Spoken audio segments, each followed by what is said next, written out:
best believe that we have it. Heads up out in orbit. Guys, it's speed the vibes when we under the rum. Here's out there with it. I'm big energy. We set him till morning. You know we don't play. Here's out there with it. The whole family. We just till the morning. When you see me in a bar, it's me and all of me people. It's me and all of me people. I here with the friend and them. It's me and the friend and them. If you with the friend and them, put something in the air for them. Acting with me good friend and them. I'm with my day ones. I live until the party end, until the drinks done. Head so nice, the vibe feels so good. Nothing no comments, thing you day one got you. Here's out there with it. I'm big energy. We set till the morning. You know we don't play. Here's out there with it. The whole family. We just till the morning. Once it's up, let you know it's me and all of me people. True day ones, affecting with all my true day ones. It's me and all of me people. True day ones, affecting with all my true day I ones. here with the friend and them. It's me and the friend and them. If you with the friend and them, you something in the air for them. Oh God, I say Father thank you for giving me this time. People wicked, they nasty, they dirty bad. Father thank you for showing me the light. Humans wicked, they nasty, they dirty bad. So tell them me the finger, tell a hater, and all who hate me thank you, and who don't like me that's you. Me the finger, tell a hater, and all who hate me bless you, and who don't like me that's you. Mama, you want me about the same set of friends, the same set of them. Oh. Human beings are so damn busy. Watch them, they want you do good, but never better than them. They will pretend like they're happy, but then I go clap when you win, boy. Father, you see and you know, it was man that sharing brother, that's for sure. I say, Father, thank you for giving me this sign. People wicked, they nasty, they dirty bad. Father, thank you for showing me the light. Humans wicked, they nasty, they dirty bad. Put your glasses up to the sky. If you feel to cry, you can cry. Everybody have bit of time. Sometimes all it takes is one line. With couple real friends by your side. Man, the energy have to ride. Shed some weight, watch it take flight. Everything will be alright. Go tell them I'm greater. I'm greater. I'm greater. Somebody tell them from a please, yeah. I'm greater. I'm greater. I'm greater. Do stop, do heal, go please, more speed. Remember enjoyment over stressing. I'm not joking, I'm not toting. Nothing I can control, I put it now that you lift the glass high. Put your glasses up to the sky. If you feel to cry, you could cry. Everybody have bit of time. Sometimes all it takes is one line. With couple real friends by your side. Man, the energy have to ride. Shed some weight, watch it take flight. Everything will be alright. Go tell them I'm better. I'm better. I'm better. Somebody tell them from a please, yeah. I'm greater. I'm greater. Free up yourself. Ease all your stress. Become the vet, become the vet.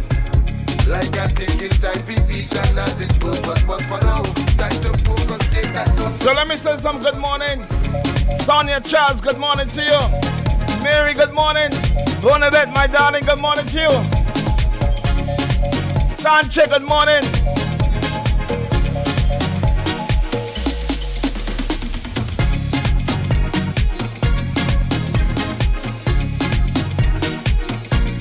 I sure saw a man by the name of Ken today. No. You say good morning to you. You say good morning to you. Take a microphone. You say good morning to you. Yeah. No. Nah, he did it. Now you with the old food today. Up to now we can't taste none.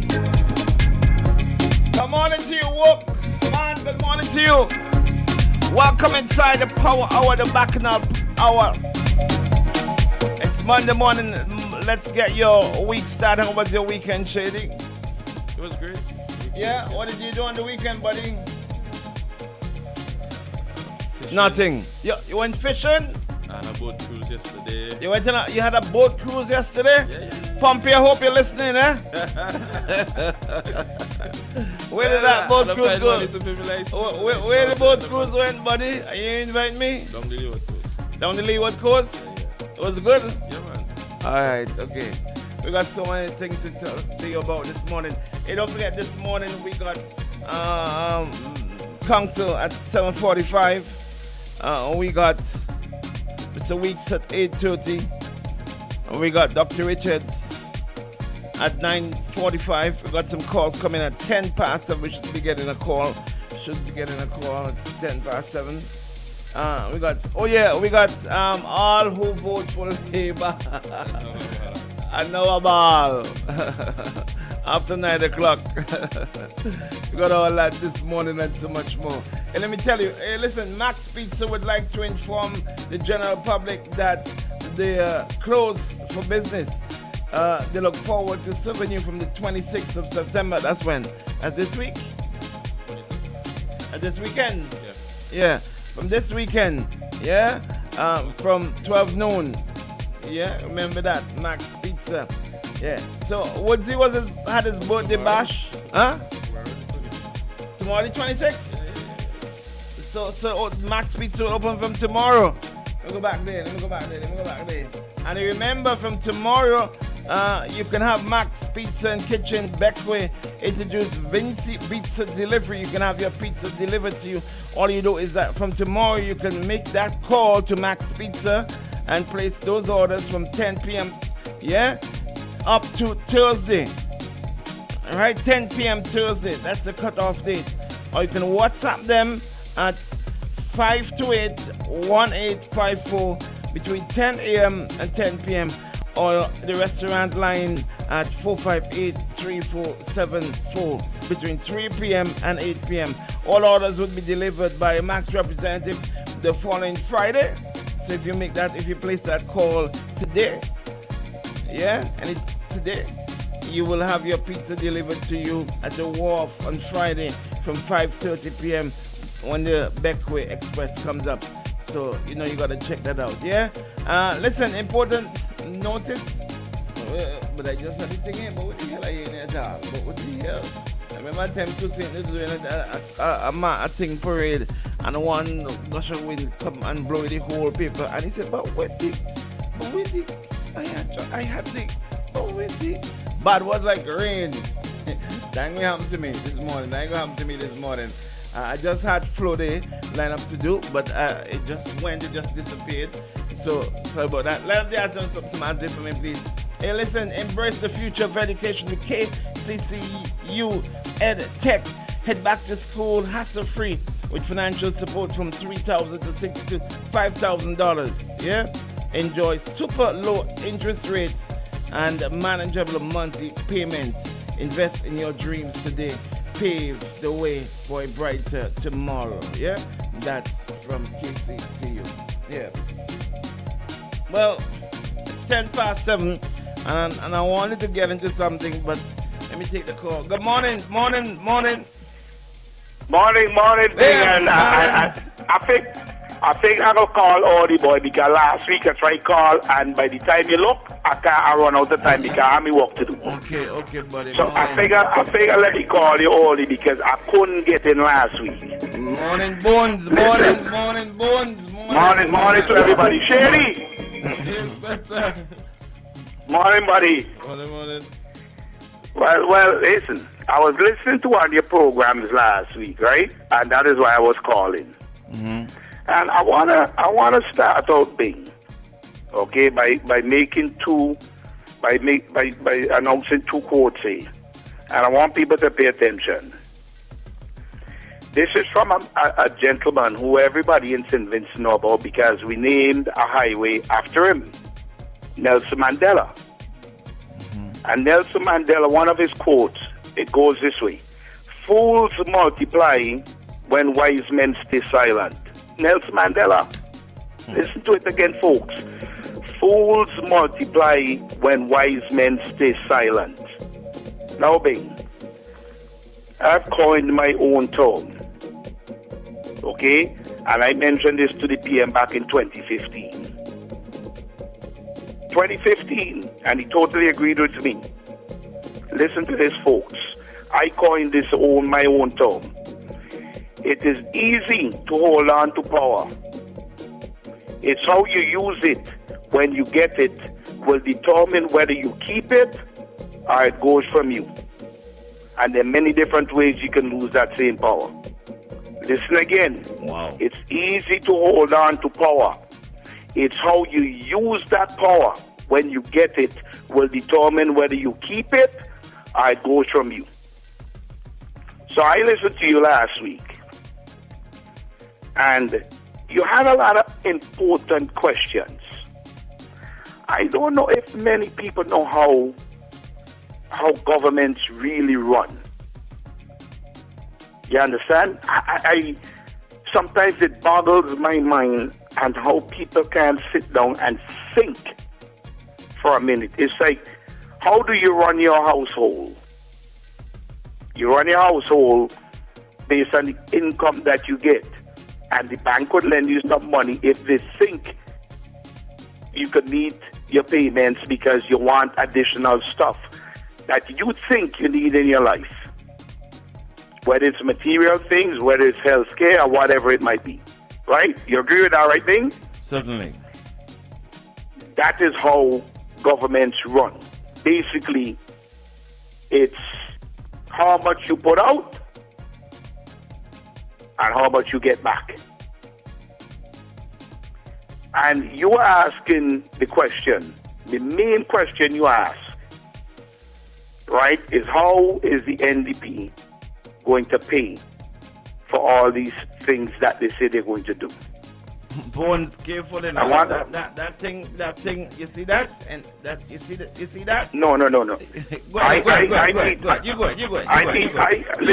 And I don't want. You go ahead because people know me. You go ahead. No, people know me. Hold on, people know me. And I just beat up the ULP, much as the same way as beat up the NDP. I ain't on no side. I on the Vincentian people's side. It's what's best for them. And I'll always speak out when I see something bad or wrong. Always. Doesn't matter to me who holds the office. So I put in the NDP and notice the same way. If all you do bad by winning the election when all you get in there, all you expect to hear from me. I'm telling all you now, guys, you're going to just expect it. You guys have to remember why you get voted into office. It's the people who put you into office. And I want the voters in St. Vincent, no matter which side you're on, to listen to me. You guys hold the power. It's not politicians. Politicians have weaseled their way into this hierarchy of making people think that they're the ones who hold the power because they've been gnawing away, eating away at little things all the time. You see why I say I have to do that peace and democracy thing? They've been eating away at your democratic rights for a long time. And you were talking about centuries, not decades, not a couple of years. Centuries they've been doing it. But people don't pay attention. So I want to read a few things big. You know why people become disillusioned and enchanted with politicians? All you got to do is look at the numbers that turn out at the polls in all over the world. You have X amount of people eligible for voting. you hate 40-something% of the people who are eligible is who voted. Why you don't get 100%? Check it out all over, and it's becoming less and less all the time, no matter where you go. And people just have to sit down and put things into perspective. All right? Because when they get disillusioned, they sit down at home and they say, why am I even going to vote? It's 6 of one and half a dozen of the other. And governments, politicians don't see what they create. They create that mess that they can't seem to get out of now. Because you know why? We keep putting the same people into office all the time. 6 of one, half a dozen of the other. Check it out. People want to vote for who they know. That's part of the biggest problem because it's what part of the narrative is to make people think that they're getting something. And all people got to do, I want every voter in St. Vincent and the Grenadines, no matter what side you're voting for, sit down and think how much of the promises that any government make anywhere in the world are kept. It's all an illusion because that's how you have been programmed. Same with the vaccines. And we ain't talking vaccines this morning because if I go over everything, not another soul anywhere in the world would ever bend to these guys. That's part of the narrative, is to control. You understand? But you put all the control in a bunch of men hands and you become subservient to them all the time. That's how it is set up. But you see, if you go all the way back to the Magna Carta and why it was created, right? You know, that is a whole session by itself, being. And people just have to understand. You guys, people are the ones that hold the power. And once you become a public representative, a representative in the Parliament of St. Vincent and the Grenadines, in a democratic system, guys, you're up for criticism. That's what the system is. It's supposed to be a democratic system. You have a right to speak on how you view things. Okay? Listen to this. Why politicians or government can't tell the truth? I've been doing some research. Because basically, all you not wanted was some answers from the NDP representatives we heard on radio.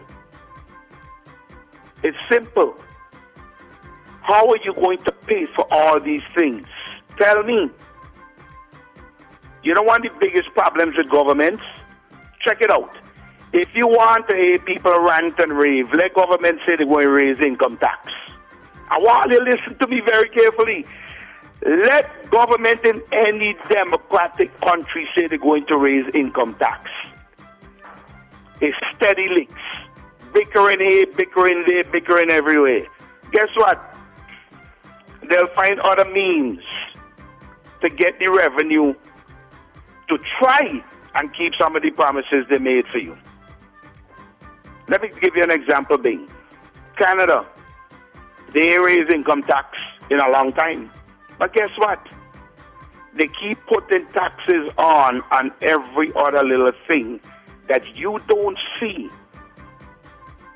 You don't see it because, you know, the first thing everybody look at is their income, their paycheck at the end of the week. But guess what? The same paycheck you just got, you paid more taxes when you go to fill up at the tank, fill up the tank at the station. They just put on, a month ago or whatever it is, 14 cents Bing for carbon tax on the gas. 61%. Listen to me very carefully, guys. 61% of the gas prices in Canada is taxes. Taxes. So, what they do they shift from here and they put it someplace else where you don't see it, but it get more revenue from that extra tax that they put on the gas than if they were to tax your income and create a whole pot of hot water and mess. Because nobody likes to hear the word income tax. Think about it, even in St. Vincent. If the government decides they're going to raise tax now, but you're going to hear mother walk home there. Licks like joke. So the question, where is the NDP? And that's the key question. Where are you guys going to get the revenue from when you're going to cut the VAT from 16 to 13%? So you already lose a few million. How are you going to make it up? I want them to answer me that question. It was a very legitimate question you asked. And if the government did the same thing, I would ask them the same question. If the ULB come now and say they're going to do such and such and such, I would throw the question out to all of them. How are you going to raise that revenue? How are you going to pay for all these? Give me specifics. Don't just tell me. Because you know why? It comes back to catch up to you. The party.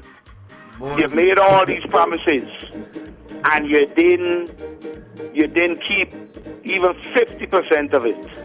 Bones, you came here this morning and you touched on something that I didn't really want to go into, you know? And it's interesting that you touched on it.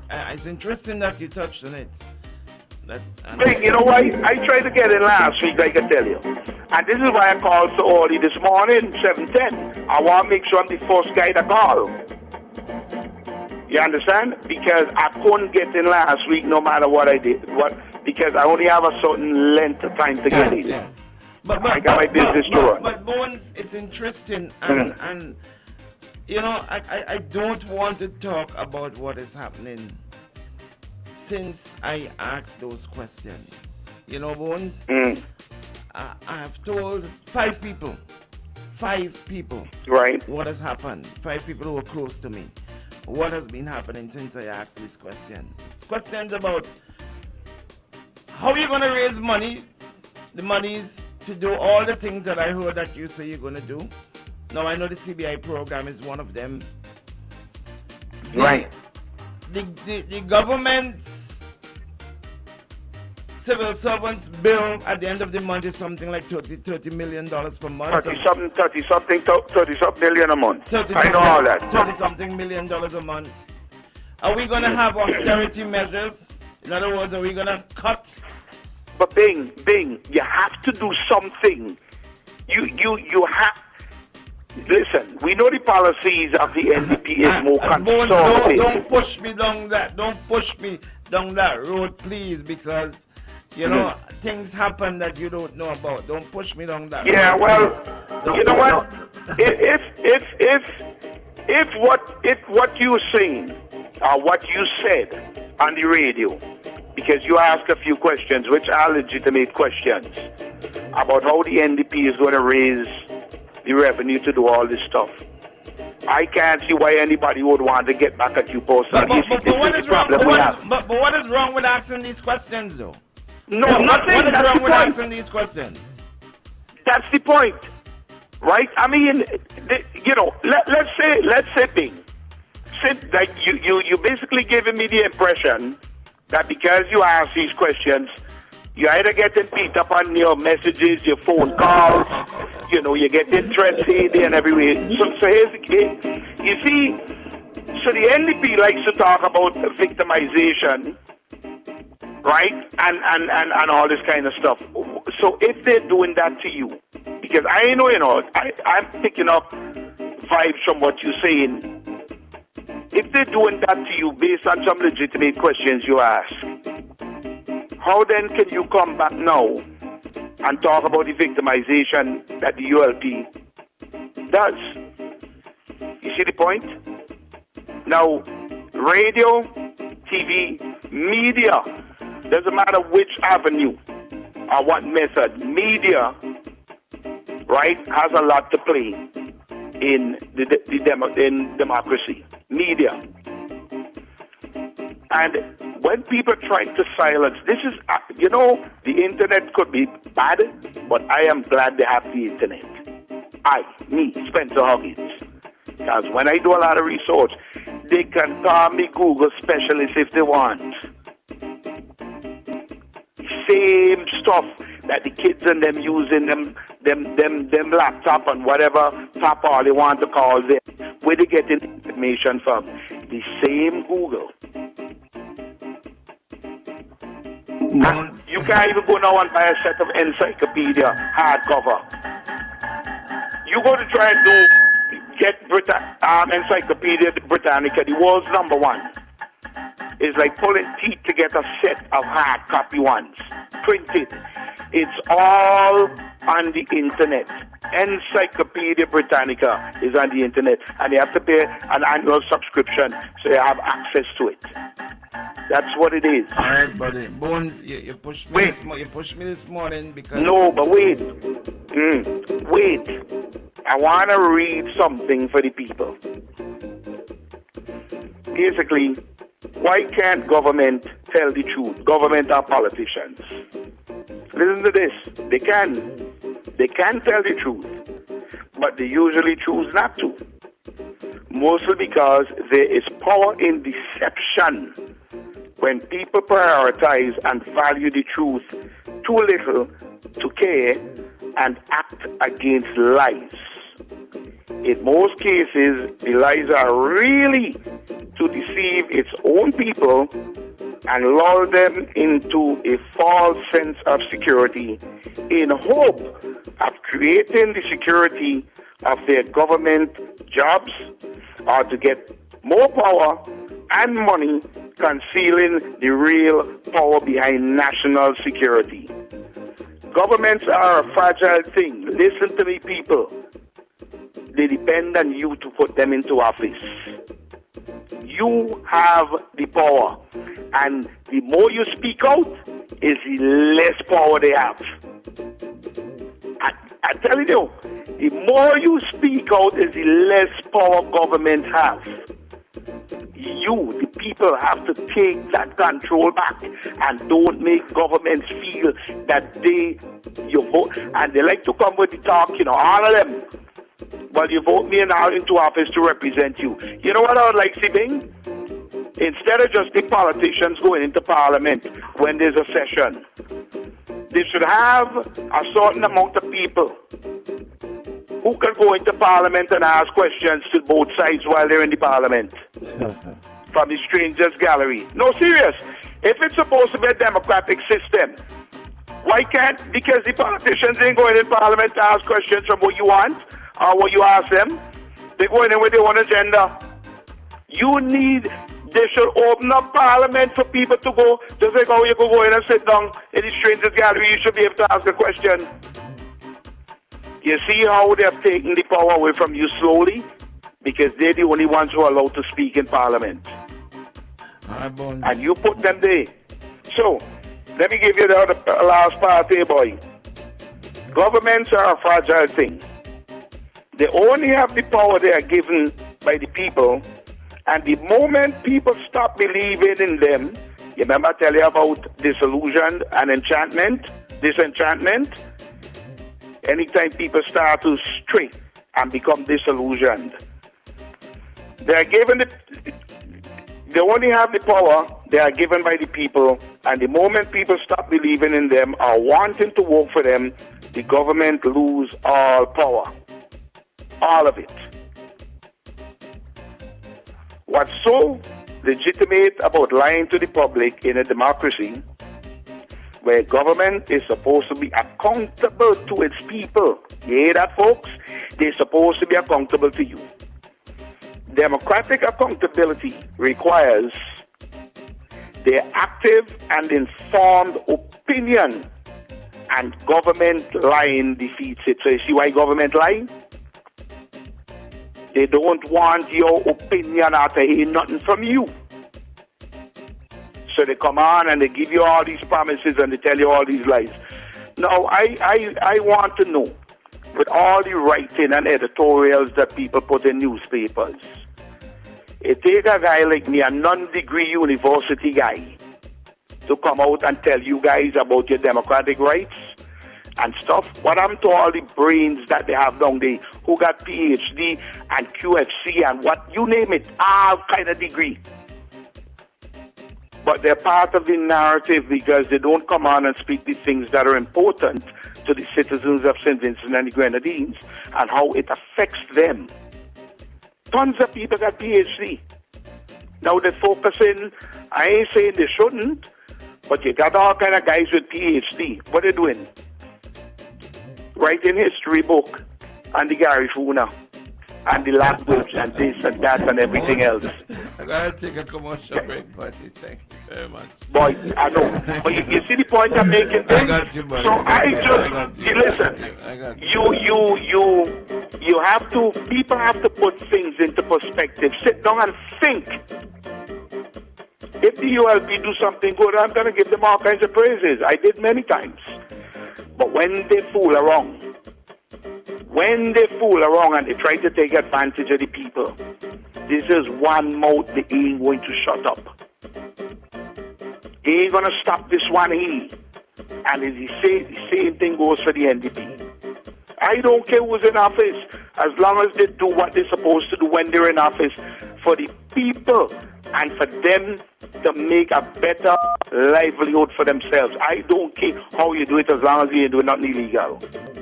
That's one of the main objectives of government, is to look after its people first. Come with all this fancy talk about this and that. They do it all the time because it's what they've been doing for centuries, like I told you guys. I'm not advocating for one or the other, or even to listen. If I start, I tell you one thing. If I was to start a new political party in St. Vincent, and this is not a preamble for people to think that I'm starting one. No. I'm doing what other people don't do. If I was to start one, I want absolutely, or they could quote me on this, I want absolutely no contribution from anybody or business. That's where the corruption starts. Think about it. A man just give you $100,000 or $150,000 to run your campaign. You should be going strictly on merit, based on qualifications and experience. A man just give you that kind of money for what? He looking back for 10 times more than that. I want no money, no contribution from nobody. Zero. Corruption starts right there because when they come for their share and they start to demand, is either they hold you at ransom, or they're going to spread you out eventually. I give you $150,000 for running campaign. What's now? I can't get back nothing. That is what we've been used to. It's about time we start changing that idea, people. All right.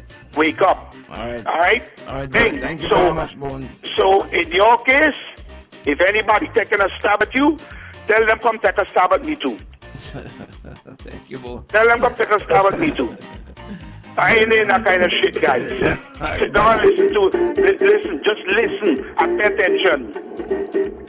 Thank you, All right, thank you, Father. buddy. Thank you. Take You know- it easy. You know, Mm. I see some people on the live asking what exactly, specifically, Bones was talking about, and I'll repeat it. Last week, I said some stuff about the NDP based on some of the stuff that Major Leacock, I heard Major Leacock and Nature Stevenson on their program. I asked questions. Good morning, caller, you're live. Good morning, Bing. How Good are morning, you? good morning. How are you? I'm doing well. Okay. Morning, Sherry. How you doing? I'm good, morning. This is Laverne. Hey, lover, good morning to you, darling. Bing, what you say happened to you now specifically? I didn't say anything happened to me. I said I asked some questions. And then after asking the question, go ahead. I didn't say anything. Bones said that people want to come and take stab at me. I didn't say anything. So Go ahead, though. Go ahead. But I wanted to raise the point that at this exact time, having been somebody who listens to elections, after election programs of programs, I took one substantive program from the current government points to how are they going to raise revenue. We have seen in the past couple of years where it's tax, more tax. And then there's loans, and more loans. Now, one of the things that we have to be able to appreciate about the CBI program, and I'll touch on other things outside of the CBI before I go. It's in 2018, you know how much money they raised from it? $168 million. The other day, for St. Kitts Independence, everybody was posting, almost every Vincent I saw, posting about, we can't get this, we can't get that. Comparatively, they get about $500 for their poor relief money. How much we get in St. Vincent? In St. Lucia, there is $66 million from the CBI. So when you cut VAT and you ease the burden on people, not only will more revenue be generated from more spending, because seriously, your money can do more. So you're already. Hold on. No, I really don't want to disrupt you too much, right? But you said something. I want to ask a question. So you're saying that when you cut VAT, you're going to use the CBI program to compensate for the cuts in which you make. I'm saying that two income. You're breaking up a bit there, Lavon. I'm saying being that there's already two streams of income, right, two streams by which you could see increased revenue coming into St. Vincent, one of which is a completely new stream that we're not used to. Because at present, there's a misconception that seems to think the only thing that exists currently under this government, which is loans and taxation, that those are the only government that can get loans for St. Vincent and the Grenadines, which is not true. The CBI won't, the CDB won't stop doing business with St. Vincent. I can't almost project that the current government has raised to us to say that this is their way of generating revenue. I can't think of one. If you know it, you could tell me. But I'm giving you examples to show you tax-free money, debt-free money that is coming to other OECS countries that we are not cashing in on. So in Antigua, they raised $95 million. You know, if we had $95 million coming into our economy being, how many projects could go into it? In the context of things, though, Lavon, and I see, I'm trying very hard not to get back to this discussion specifically about where the money going to come from for specific reasons, okay? In the context of things, all right? Given our overheads, all right, given what it costs to run the country, all right, you're going to cut VAT, you're going to bring down the poor, what do you say, poor relief, you're going to... What I said was comparatively to St. Kitts, what our people get on so the party never said that they're going to increase poor relief? I didn't say that since I called in. No, not you, the party. Not to my knowledge, no. Okay, so you don't know if the party have said that they're going to increase, you guys going to increase poor I don't relief? know their policy position at this exact time. All right. So who will know that? So what you are saying... Let me just answer that, and I'll leave you to just talk for the rest of the time until comes to come on, okay? All right, so you said you're going to cut VAT, all right? You're going to increase poor relief. You're going to pay... And you're making a point that I didn't make. I'm saying the party's policy position that I've heard. You're gonna pay for all students who've got to do CXC. You're gonna pay for all of that, or you don't know about that as well. Just because I corrected you on one point. No, I'm asking you. Do you know about that? I'm not saying anything is wrong. Anything's wrong with these policy positions. You know, I'm asking. It is a well-known fact that the NDP has always said that we will pay for all subjects for Okay, students. so you're gonna pay for all subjects for all students. Who's gonna do that? You're gonna light all playing fields. I'm waiting for where you're headed. No, I'm asking you. I'm asking you if I'm going in the right direction. Shelly just stepped out. I don't know. Oh, he just stepped out and the music in the background. So anyway, you go ahead then. Let me leave it to go ahead. Go ahead, Lavon. Sorry. The mental point is this thing. That one of the problems we have right now is, for example, do you know that our productive sectors are not thriving or not doing as much as they can? So, for example, I'll give you an example in the blue economy and in Ministry of Agriculture and Fisheries. The Ministry of Agriculture and Fisheries is only allocated 3% of our national budget. This is one of our productive sectors. This is a ministry that should be helping to bring in revenue into our country by making it more productive. I believe that we are fundamentally flawed in what we invest in and where we put our money in. So, for example, if we re-evaluate and redistribute where we're putting our money in the blue economy, for example, as opposed to only giving ministry, did you know that the Ministry of Agriculture and Fisheries only get a meager 3% of our national budget? Hello? Sorry, Lavon. I'm trying to multitask it. Sorry, say that again. I was asking, do you know that our Ministry of Agriculture and Fisheries, which is one of our major productive sectors, only gets a mere 3% of our national? No, I wasn't aware of that. So, Bing, when you have such mismanagement going on, it is obvious that the country cannot be producing as much money as we can, as much revenue as we can. Now, when you only put 3% of our national budget into fisheries, how much returns do you actually expect? The NDP will change that, because as a productive sector, that cannot be the amount of money that you're putting it on the blatant disregard that you have for a productive sector. The reality is that our productive sectors are not performing as efficient as they can. And efficiency, as you know, will increase revenue as well. And I want to remind people of one thing as well this morning before we go. How many bed projects that we have in St. Vincent and the Grenadines that are not generating income for us?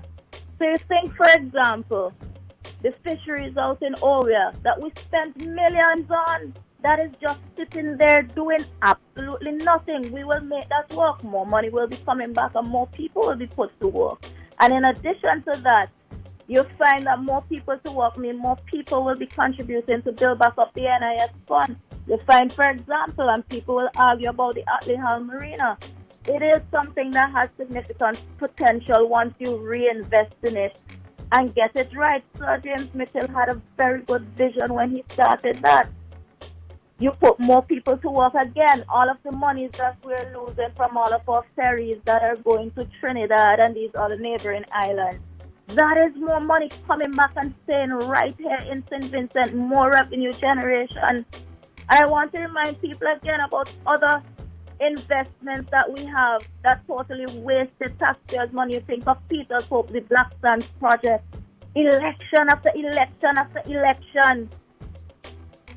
We see that they talk about they're going to get this project going. Now, had that been going, that could have been another source of generating income. We've seen far too many bad investments happen under this current regime, and their only plan seems to be to tax intentions to death.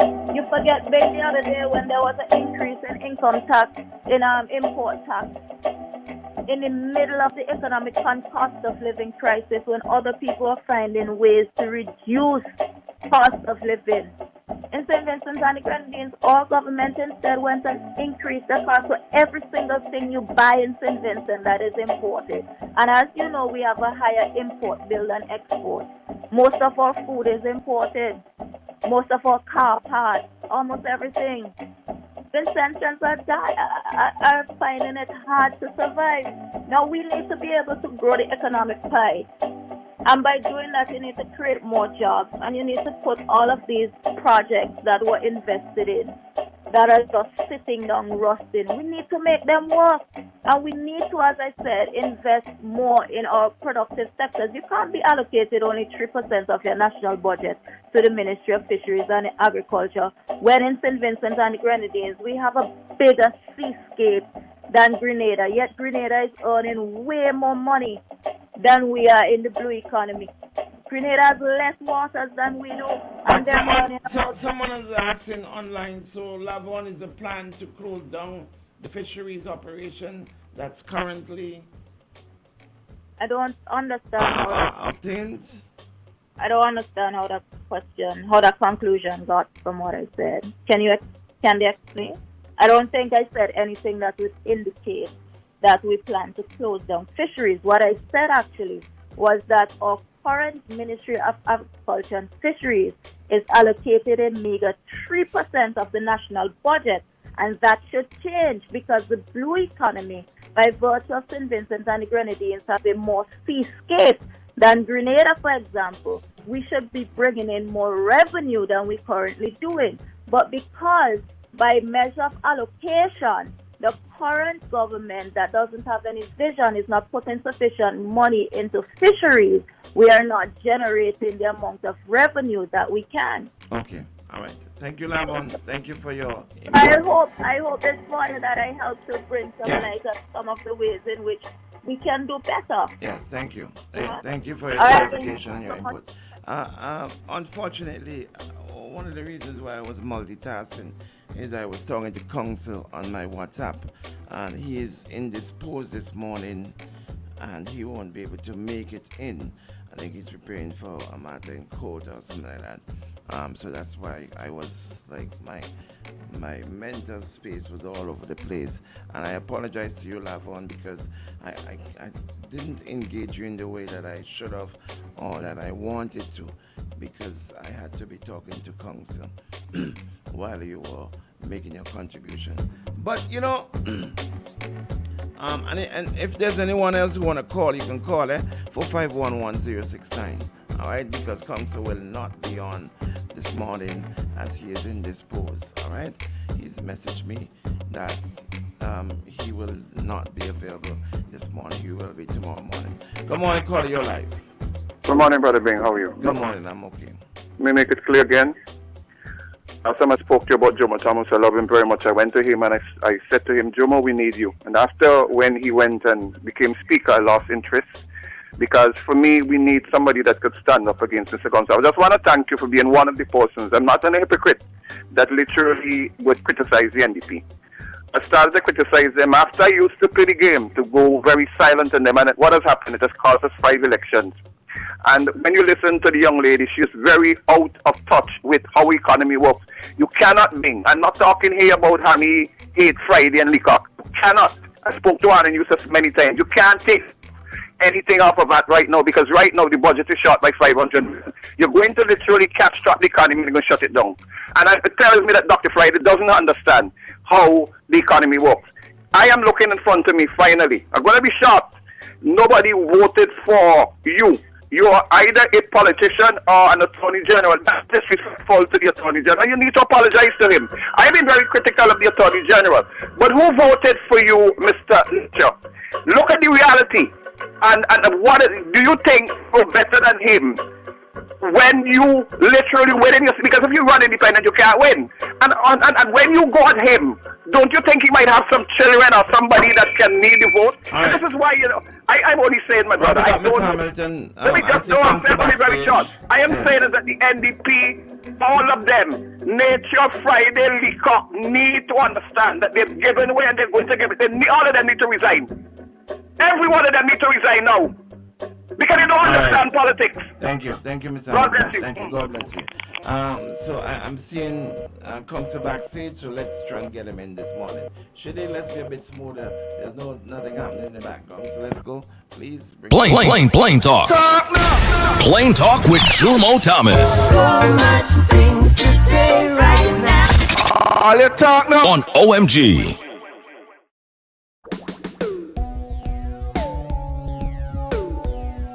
Council, thank you very much for making yourself available. I know that you you weren't available earlier on, but I appreciate the fact that you've made yourself available. So thank you very much for that. Yeah, thank you for having me on. I had some challenges, but I was able to overcome them.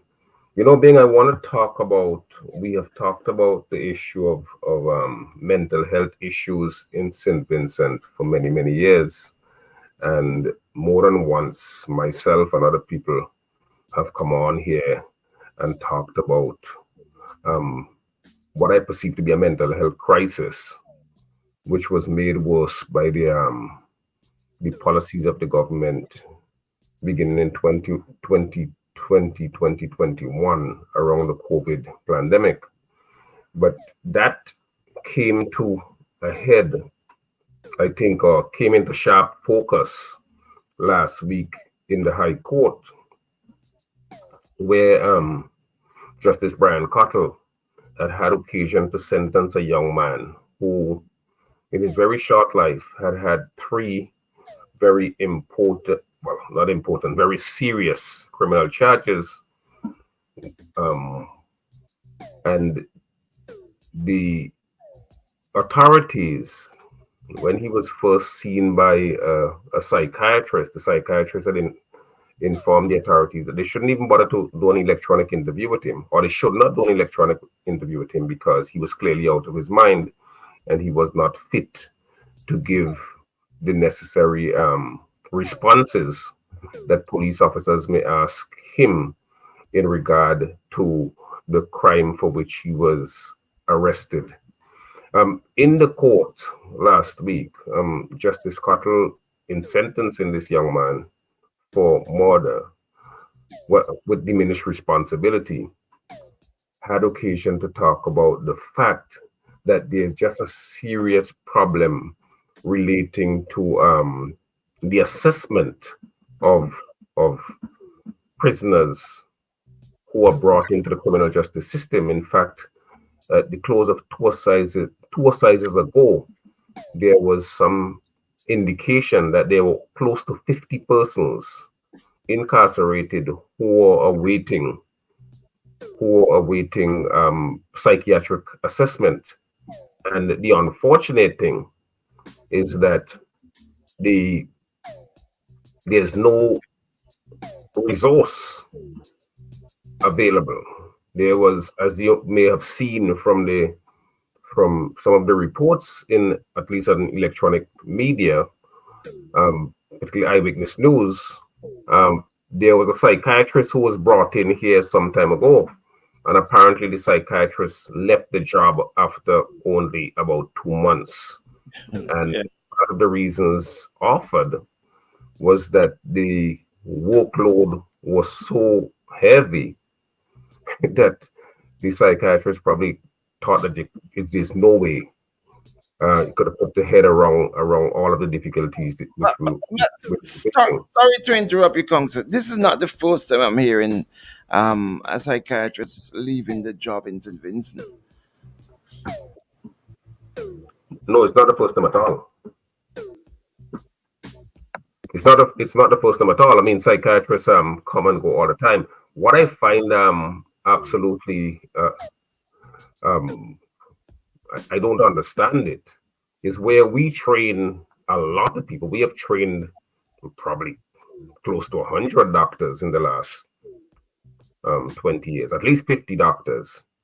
And one would think that because of this pressing problem, that the authorities would try to commit 2 or 3, 5 young persons, or at least one person in every training session that they send out, to commit to doing. They're getting scholarships that some of them could commit to doing psychiatry, and the government could commit to ensuring that they get the necessary training from a scholarship standpoint until they finish, because once they finish the generalized degree, they would have to go on to the psychiatric training.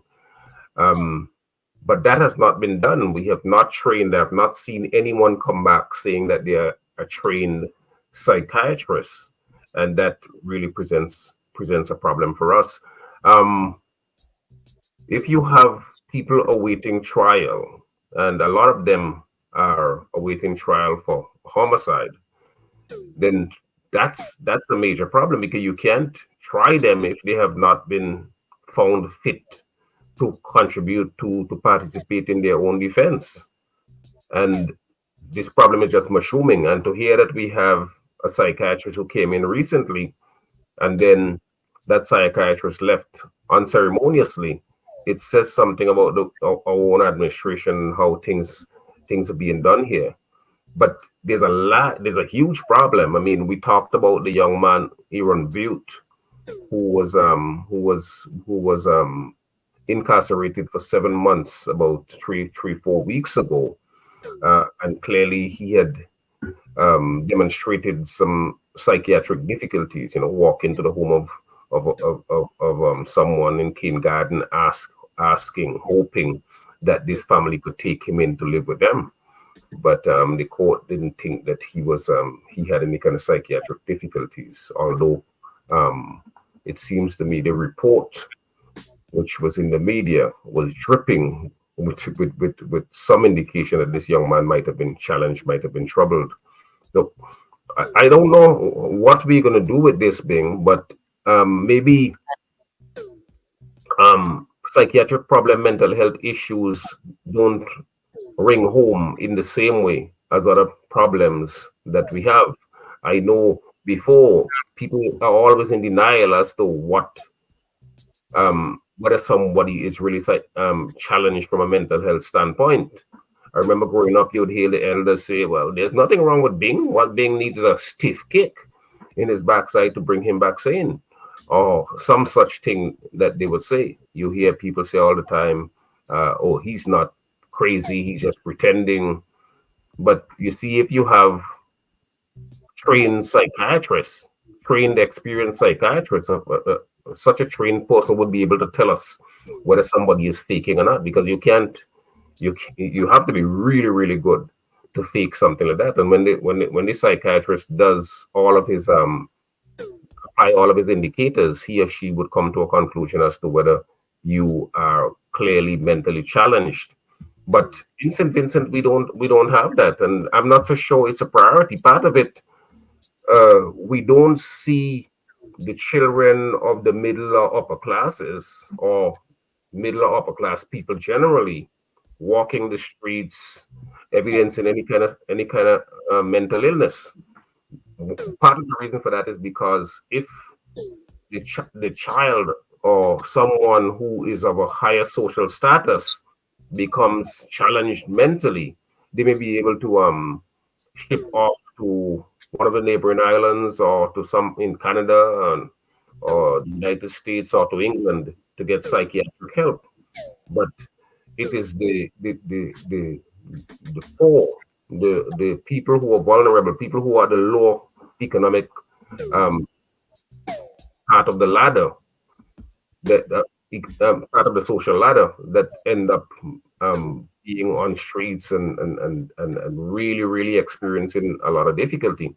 Beyond that is sometimes the kind of violent reaction that we may have from somebody who has psychiatric illness and psychiatric problems. I mean, this young man who I mentioned a little while ago, I mean, he had stabbed this lady unprovoked, just walked up to her and stabbed her in the neck and killed her.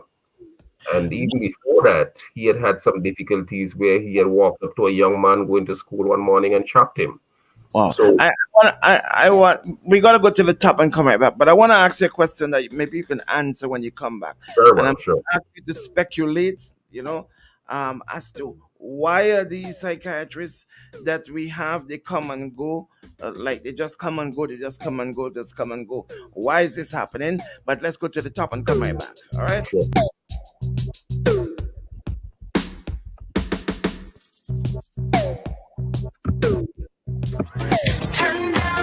Blazing on the air at 106.9 FM.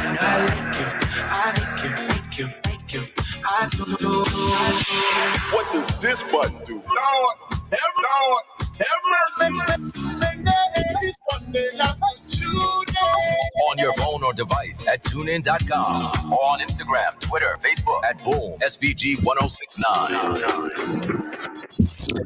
Number one morning show in the SVG. Morning. OMG in the morning. Come on now. Somebody when all my team been dreaming. Look, girl, I know she been.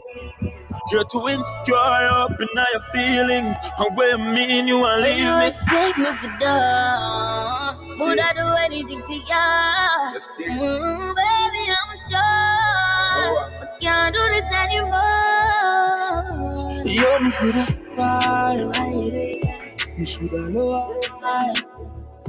Lose such a good woman for one night stand. Yo, me shoulda cried. Me shoulda loved. Lose such a good woman for one night stand. Fuck love, can't do it cause you that come and no deserve this. You took me from a situation I was hurting. It's funny how you turn around and do the same thing. I'm a real girl, so I'm a real thing. It's all the money and the bling, baby, it don't mean nothing to finish you. You can keep the diamonds and the rings. I feel my love not cause I take you when you a leave out, when you sneak out, you a tell me you a sleep out, you a sleep out. You give me out and you abuse it, use it and you lose it. You and your can do it. Cause if we stay, I gonna be an easy fit. You stay, I can sneeze till you wake. I'm in love too, I'm gonna gotta leave. And if my left, you know you can't see if you are there, you should've cried. You shoulda loved. Lose such a good woman for one night stand. 1069. Are we back inside? We got Council Jomo Thomas, and we're dealing with a specific issue. Council, when we went out, I said I'm gonna come back and I'm gonna ask you a specific question. Is it that we are focusing more on the buildings, and we don't have a proper policy position with regards to having these persons in St. Vincent and the Grenadines? For years, I've been hearing years and years and years and years. I've been hearing situations where we're losing psychiatrists. They're not staying. They come in and they're spending a week, 2 months, 3 months, and they just go. What seems to be the problem? And I'm asking you to speculate here because you're not in this. So you don't know. Yeah. So you won't know. I think a combination of reasons. We have had some psychiatrists who come and go. Like some of them may come on a contract and then they leave. I think part of the reason may be the kind of salaries which they get. They probably think they can make a better salary in other countries. I remember we had psychiatrist Navidad. We had another psychiatrist. I can't recall the name now. Juma Natali, I think, was that psychiatrist's name. And then we had a most recent one who didn't stay very long. Just came on top of the caseload was overwhelming, and so. But I clearly, as I said, there's no real emphasis on offering psychiatric care in the same way in which, because people, for all intents and purposes, they commit a crime and they are warehoused in Her Majesty's prison. That is if you take the prison in Kingstown, for example, that prison was built in 1876. It is a hellhole. But some people believe that once you commit a crime, you should be placed in a hellhole. So that never gets a lot of currency. I mean, people still in prison, people still use a slop bucket as opposed to proper toilet facilities. So, but you have somebody who is accused, and many of the accused persons are placed in that hellhole in Kingstown. They have not yet been convicted. They have only been accused of a crime. So if you have these people who are waiting because there's no evaluation. One of the points that Justice Cottle made in the sentence last Friday was that there was no medical evidence which indicated the mental status of this young man who had committed this offense when he was 19 years old. that clearly explain his mental status at the time when he committed the crime. What was evident from the doctor who had seen him was that, look, this guy was clearly unfit for to participate in his own defense. The other thing that we got a caller who want to interact with you, Council. Good morning, caller. You're live. Yeah, good morning. I'm morning to Jomo Thomas too. Yeah. The reason why the government never employed a psychologist on a full-time basis is because of two things: the salary and you don't have enough workload for the post. So at times until they bring in for 2 weeks, they bring in for months, they bring in for 2 months, too much people for the government. That's an airline ticket and hotel accommodation. So you pay them a whole salary. Like tomorrow morning, I will have this figure for you. What it will cost to hire a psychologist very permanent. When they come in, they don't have much work to do. You know, understand? So they can do it on like a 2 week basis. they don't have much work to do. What do you mean they don't have much work to do? The workload, the kind of money that they collect as a salary. Workload, they don't have much. That's funny. No, sir. If you know anything about what you are talking about, there are scores of persons in the prison alone who is waiting for psychiatric assessment. Beyond that, there's a mental health asylum. There's a mental health facility with scores of persons. So I'm not so sure what you're saying, that if the person comes in, the person would not have anything to do. That makes no sense at all. In the prisons alone, there are more than 40 persons waiting for assessment. And you have a mental health asylum where this person can work and do good work and help a proper assessment. As I said, Justice Cottle could not get an indication as to the medical condition of this young man at the time when he committed the crime. Because what we have done, we have a number of people who have studied psychology. And take, for example, Dr. Providence, who has done yeoman service here in St. Vincent and the Grenadines, who is a trained psychologist, medical doctor with training in psychology. And she has been the registrar at the mental health asylum for many, many, many years and has done tremendous work. But the assessment that someone like a Dr. Providence would do would not be accepted in a more developed society or in maybe some of across the region, because she's not a trained psychiatrist. So if you bring in somebody, it is not to be said that they don't have anything to do. There's a lot for them to do. They can do all range of assessments of the people who are there now. Well, I take what John said, but I'll take it up with the permanent secretary and I'll hear what he said. All right, thank you, caller. Because we have serious. You only have to walk the streets of Kingstown to see the kind of mental health problems that we have.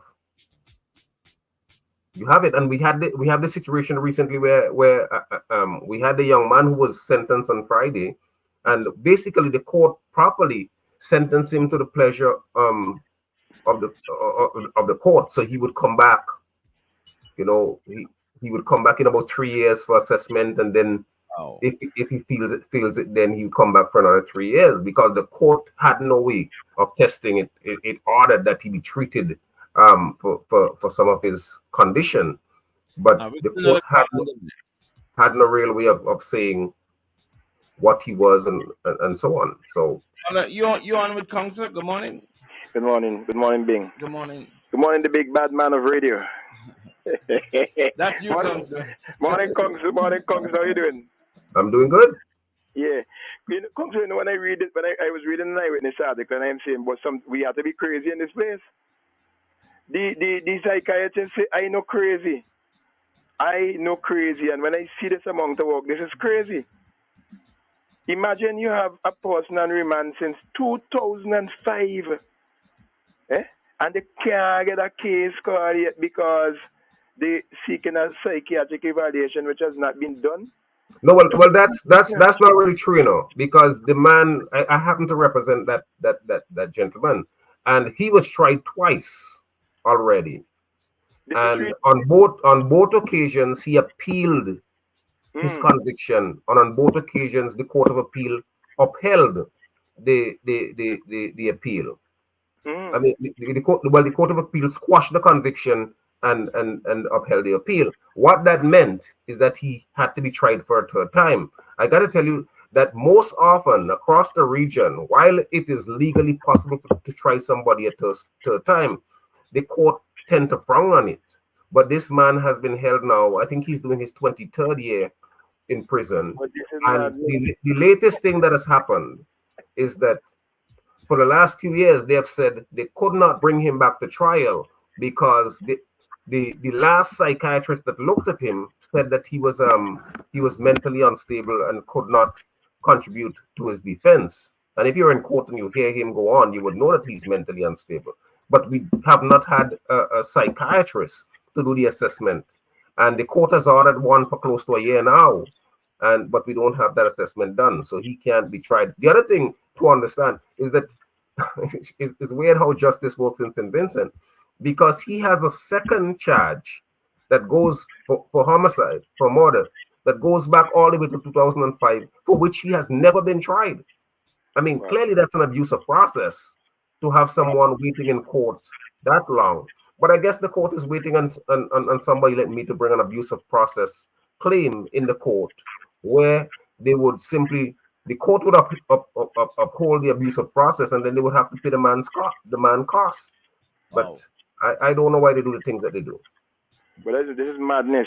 I mean, we might laugh. Some people may laugh at that and brush that aside. No pun intended on the madness, right? Until it happens to us. Until it happens to us as somebody first. A family member, yeah. I mean, regardless of what the situation is, let them get his due process. Do what is necessary, and if he's declared mentally unstable, fine. If not, then you go through with the trial and so on. But to have somebody waiting and languishing for so long, that is madness, man. All right. Thank you, caller. Council, there's a question here. Can a police officer deal with a mentally challenged person, taking into consideration that they have no training in dealing with them? Well, I have said more than once, the Court of Appeal has said that whenever a police officer comes on a scene where the understanding is that the person is mentally challenged, a whole new set of modalities should take place. But we know that our police officers don't bother with that. Over the years, a lot of people who were said to be mentally challenged were simply approached by police officers, and if the person acts in a way that is untoward, the police simply shoots the person, and in many cases kill them, which is clearly inappropriate and wrong. But that has happened time and time again. What needs to happen is that if you have first responders and police are first responders, there must be some training as to how you deal with somebody who is mentally challenged. But a lot of times that does not happen, and it results, for example, a mentally challenged person, somebody with some kind of diminished responsibility, as the court found the young man who was sentenced last Friday, may take up a cutlass. Well, if a mentally challenged person take up a cutlass at a police officer, and he's not on top of the police officer should simply retreat. More than likely, the police officer may stand his ground and shoot the insane person or the mentally challenged person. Totally inappropriate. I want to paint a picture to you, Council. Yes. Someone walks into a house, and my wife is in the house with my children. I've got young children. Yeah. All right. And this person is in my house, and he's saying, listen, I love this house. I want to live in this house. Okay? I love the layout of the house. I want you to take me into this house. How do you plead? As a lawyer, what angle do you take on this? Well, we had a case recently that was eerily similar to what you were talking about. But the way I understood it, and I happened to do a mitigation for the young man who whose case sounds quite similar to the one that you just described, the scenario you just painted. This is a young man who said that he had gone to the house with his father before, and he says that he told the lady, when the lady came upon him in the house, that look, I would like to live with you. I would like to live with you all. Evidently, if you're in your house and you see a stranger in your house, a 19-year-old man or any other man or woman for that matter, you may be alarmed. But what I found, what was important for me, is that young man, even after the lady said she was going to call the police, that she was going to call her husband, he never ran out of the house. He stayed there. So clearly, that is evidence that he had some other mental issues going on, which if you came to steal or if you came to hurt someone, he didn't knock the lady down. The lady didn't pull a gun on him so that he had to stand there. The wife who came upon him. So clearly he was challenged, and that's why he stayed. The evidence in the story that sounds similar to the scenario you painted said that when the wife called the husband took 7 minutes before he got there, and when he got there, the young man was still there in the house. So yeah, somebody comes into your house, you're in your house one morning, just between 7:30 and 8 o'clock. Here's a young man in your house, bareback. You're going to be alarmed, you're going to be frightened, you're going to be disgusted, probably. But in most instances, we speak about the person who we think has mental health challenges. But what about the effects on the family? Well, I mean, how do we deal with that, though? Well, Bing, I got to tell you, in terms of criminal justice, I don't believe in this notion that they should do an assessment on what the effect it has on the family. I'll tell you why. That is highly prejudicial, and in many respects may help to the perversion of the sentence which is going to be had. Because most people, when they are victimized, may want revenge. So they may even spike, they may even ramp up the impact that it may have on them. For example, in the case that I mentioned, the lady said, "Oh, I was afraid for my life," but she didn't lock herself in a bedroom. She simply stood there in the kitchen. So and what about the children, though?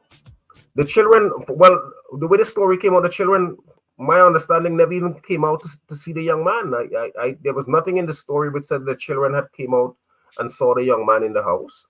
Or if that happened, it might have been after the father came back to the house. If that was you, how would you have dealt with it? You see, hypotheticals are difficult to deal with. Like I said, you're going to be outraged if you walk into your house or walk out of a bedroom and see a stranger in your house. That would not be a nice thing to happen. And you've got young kids in your house, that would not be a nice thing to happen. You would not want, like sometimes you're talking with friends and you hear them say, "Well, I wish I could meet a thief man in my house." Well, I would never want to walk into my house and meet anyone in there. But so you can't tell how you would respond. But I think that after the matter was ventilated in court, I think that it is evident then that this young man had some mental health problems, and consequently, your response ought to be different. Because you can't have the same kind of treatment to someone who is mentally ill as a Bing Joseph who's quite sane, or Jomo Thomas who's quite sane, or anyone else for that matter.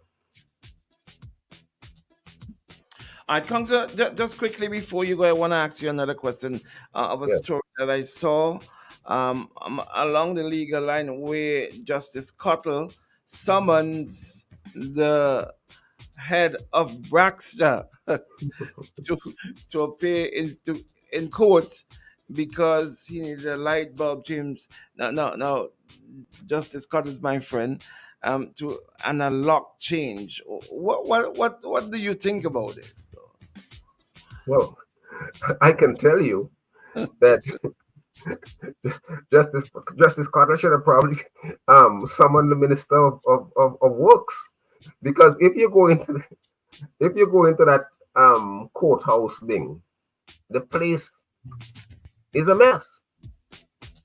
And in fact, I remember raising with Justice Cottle one time that I was particularly concerned for him, because whereas I may go in once or twice in the assizes, Justice Cottle is there literally every day because he presides over every single matter. And if you go in there, the wall is filled with fungus, with moss. And the scientific evidence is clear that this thing can get into your lungs, it can get into your nostril, into your lungs, and create serious problems. So the air in that courthouse has to be very, very bad because it's circulating air with the AC and everything else. So when he summoned that official, I thought that he was trying to get answers. He was trying to get things done, and it was about time. Although I got to say to you, though, that I am not so sure, and I'm going to go out on a limb here. I am not so sure of the authority to do that. It seems to me that I could see where you can summon the person in mental health for some. Where they asked that the CMO one time, I remember, was summoned to the court, well, more than once, for issues having to do with mental health assessment. I was thinking, however, like it's something with the construction of the courthouse that might have been better handled through making representation to the Attorney General, who would in turn make representation to the requisite authorities. Some time ago, I remember, I think Justice Bruce Lyle had summoned Too Cool Chris to the court because Too Cool Chris had said something untowards on his radio station, or was perceived to have said something untowards on his radio program. I am not so sure that a court has the authority to muzzle an entire society. So in the case of Too Cool Chris, I'm not so sure what legal authority was there for a court to summon a journalist to have him explain or to tell him, look, you don't say anything about this again, because I'm not so sure how you can do that.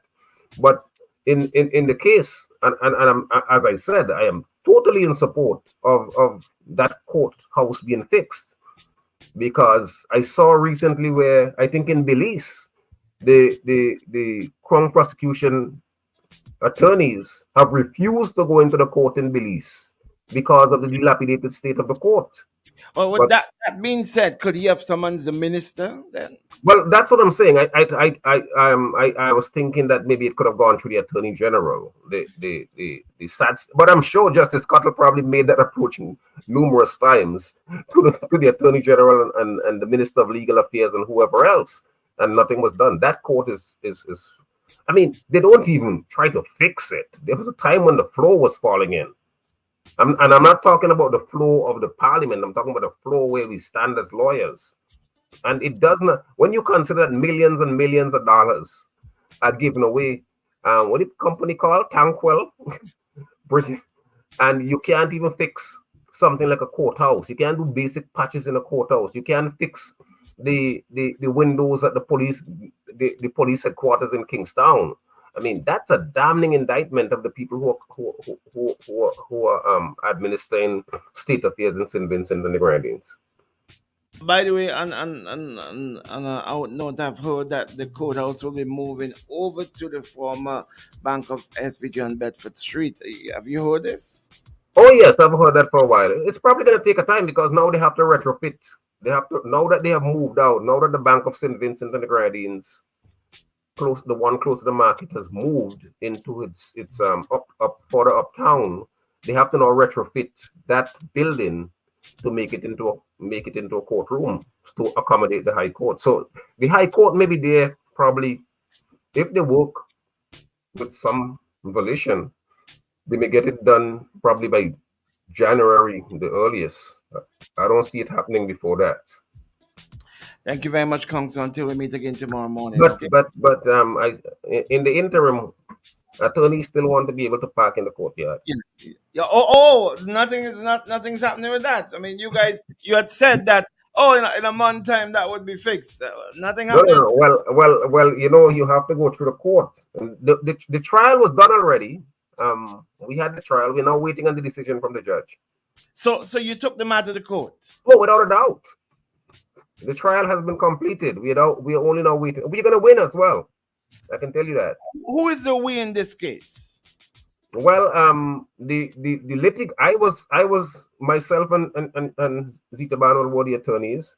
The litigants were one attorney, Jamali John, and the parliamentary representative the opposition candidate in the last election for North, Winwood. It seems as though I'm giving Ms. John the seat already. I almost call her the parliamentary representative for North Winwood. But Siobhan John, because they blocked parliamentarians and lawyers. So we had two litigants, in the yard. one lawyer and one parliamentarian. And who did you bring the case against exactly?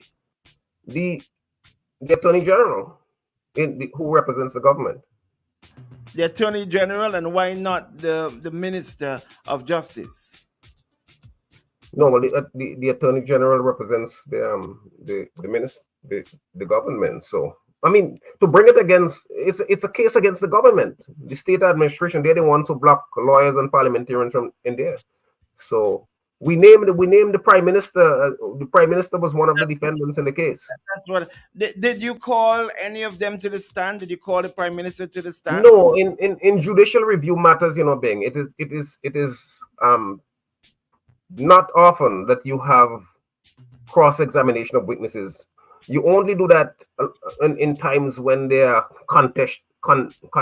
contentious issues of facts. Clearly, in this one, there were no such issues of fact. The fact of the matter is that from time beyond mind, attorneys and parliamentarians were allowed to park there. Gonzalez, who was a lawyer, was parking there ever since he came back and started practicing in 1980, and then he arbitrarily and capriciously, vaingloriously, I might add, decided that he's gonna block attorneys and parliamentarians from going in there. And then to compound his foolishness, he says, well, only people from the Office of the Director of Public Prosecution can park there, but they're lawyers too. It just means that they're working with the state. So why would they get a chance to park there? And an attorney who is going to do a matter in court, as Jamali John argued, at a minimum, he should have said a lawyer could only park there if he has a matter in court. But these guys are ideologues. They're not lawyers. So that's why they do what they do so often, and that's why they lose all so often. Thank you very much, Kongsi. Thank you very much. Thank you. I know you had other matters to deal with, and you came out still. Thank you very much. I really appreciate it. Catch you tomorrow morning, okay? Until we meet again.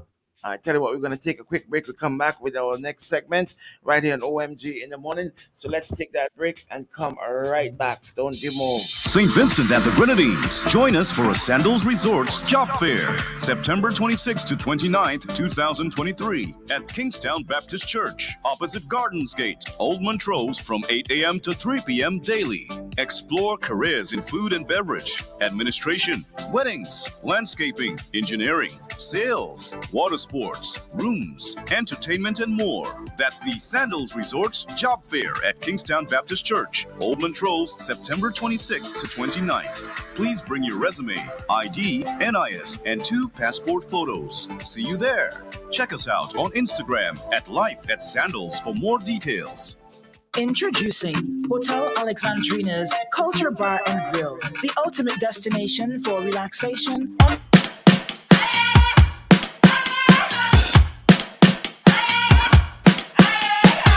gonna do when the rain is coming down? Nothing more to do when there's no one else around. Bring it back to the middle, push, take it back to the rhythm. Keep it up for good when the sky's falling down. All you gotta do is to bring it to the ground. Get it up to your inner move. Stop, start, down. Nobody can get what you're going through.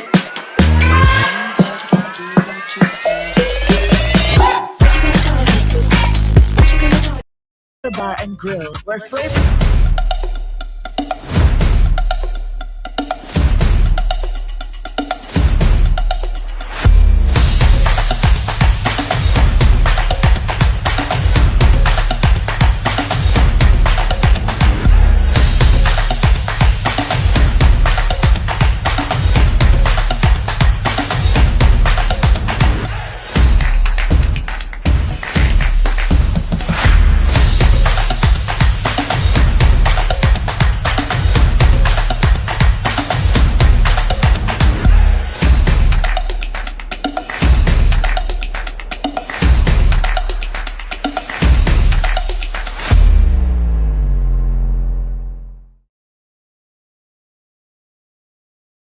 Protect the children.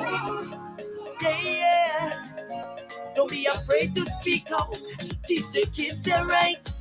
Physical and sexual abuse must stop. Join me in this fight now. I want you to see suspect say among friends and families. See suspect say in the schools and communities.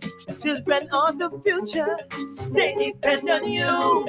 Report to the authorities. That's what you should do. You see the signs, do what's right. Put a stop to child abuse. See suspect say among friends and families. A message from the Child Development Division within the Ministry of National Mobilization in collaboration with UNICEF.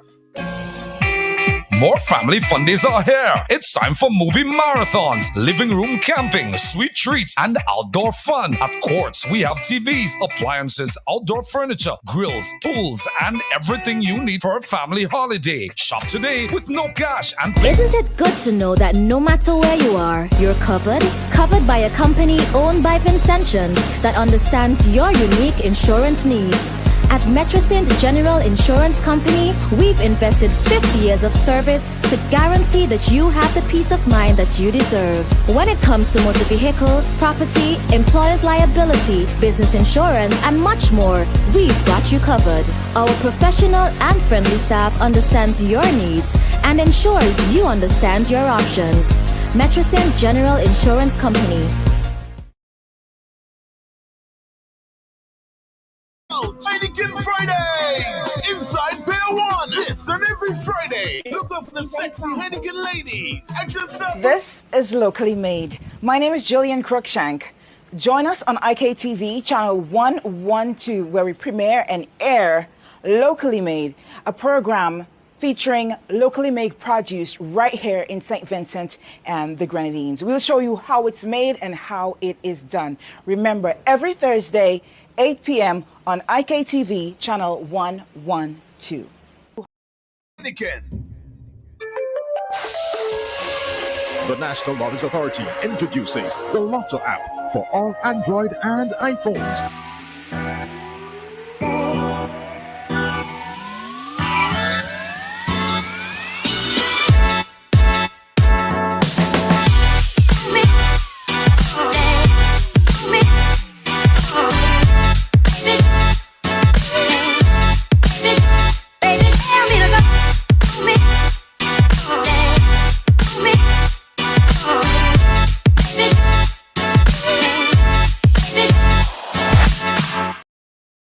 Insurance needs. At Metrosint General Insurance Company, we've invested 50 years of service to guarantee that you have the peace of mind that you deserve. When it comes to motor vehicle, property, employer's liability, business insurance, and much more, we've got you covered. Our professional and friendly staff understands your needs and ensures you understand your options. Metrosint General Insurance Company. Call us today at 784-456-1821 or email us at metrosint@fintisurf.com. News flash. A new shipment of Piccadilly shoe styles at 25% discount have just arrived at Lane's department store. Tired of feet aching from shoes that look good but don't fit right? Look no further. You will love Piccadilly shoes. Why? Because Piccadilly shoes are designed to love your feet. Say goodbye to discomfort and step out in affordable comfort and style in a Piccadilly shoe. Piccadilly shoes available only at Lane's department store. The shopping event of the year is here. The crazy sale is back and better than ever with 4 days of massive savings. Save up to 75% off. Yes!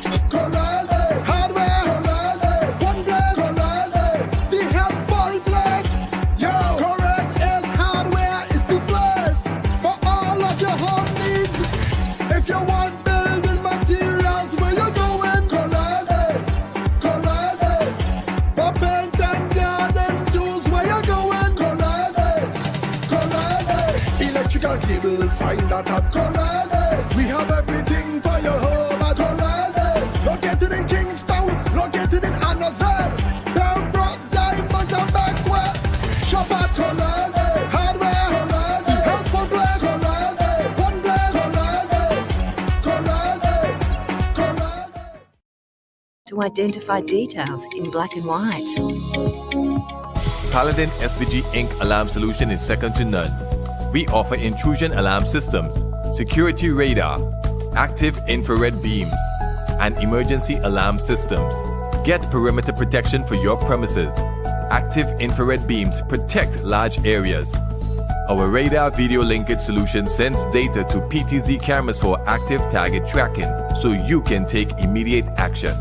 Intrusion alarm systems offer reliable protection and records video the moment the alarm is triggered and sends footage to users via email or the app.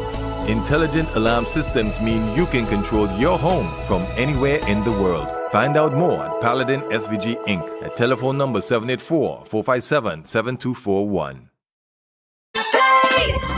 You asked for it and you got it. A quicker way to pay your bills online. It's fast, secure, and easy to use. No registration, no additional fees. Flow is now offering FastPay, an online service that allows you to settle your bills in less than 2 minutes. Need a receipt? FastPay will send it to your email immediately. Use FastPay now for convenience, safety, and efficiency at discoverflow.co/fastpay.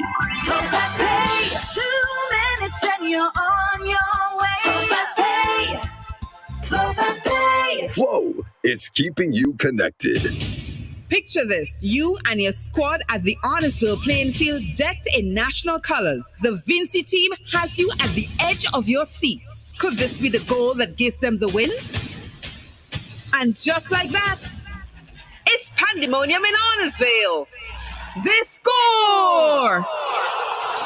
Only football can give you these emotions, but it's not who you think it is. It's not just a man's game. It's the 2023 Women's Nation League Get ready qualifiers. to experience the ultimate destination for relaxation, unwinding, and socializing at Hotel Alexandrina's Culture Bar and Grill. Immerse yourself in our vibrant ambiance and savor the exceptional flavors of our delicious menu. Our menu is a treasure trove of flavors, offering an extensive selection of wines, liquors, cocktails, mocktails, shots, and mouth-watering dishes. Get ready for a taste of Vincentian hospitality like never before. We're open Monday to Saturdays from 3 p.m. until Hotel Alexandrina's Culture Bar and Grill, where flavors come to life.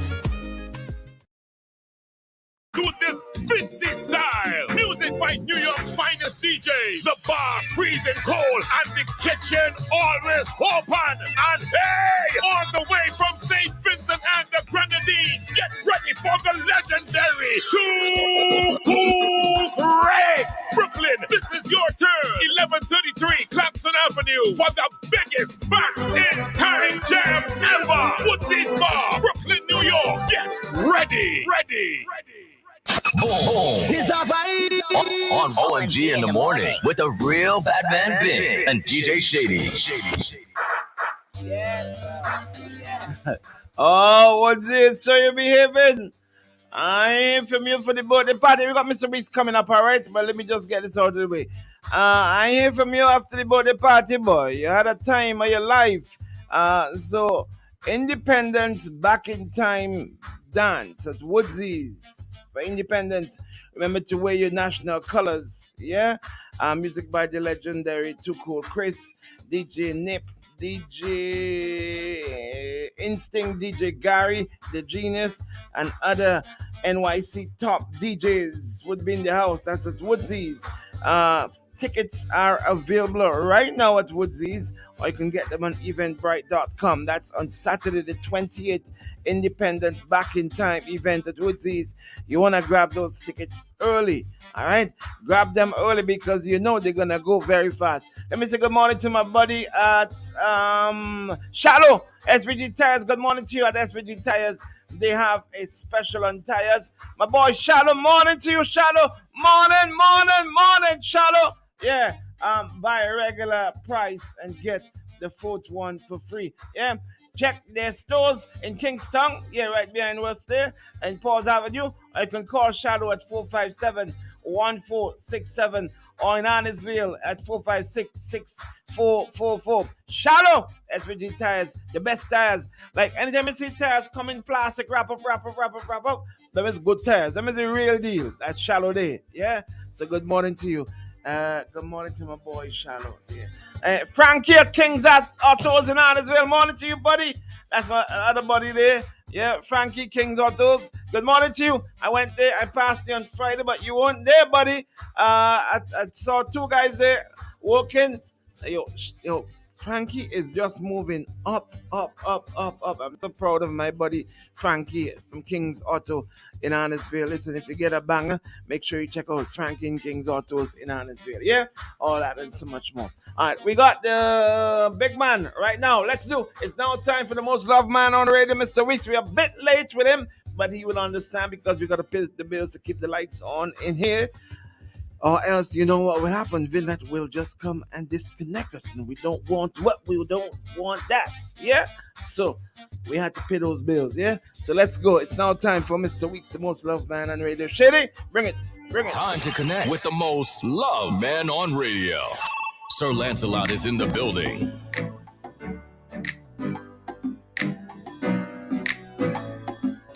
All right, let's go. We got him online. Let's go.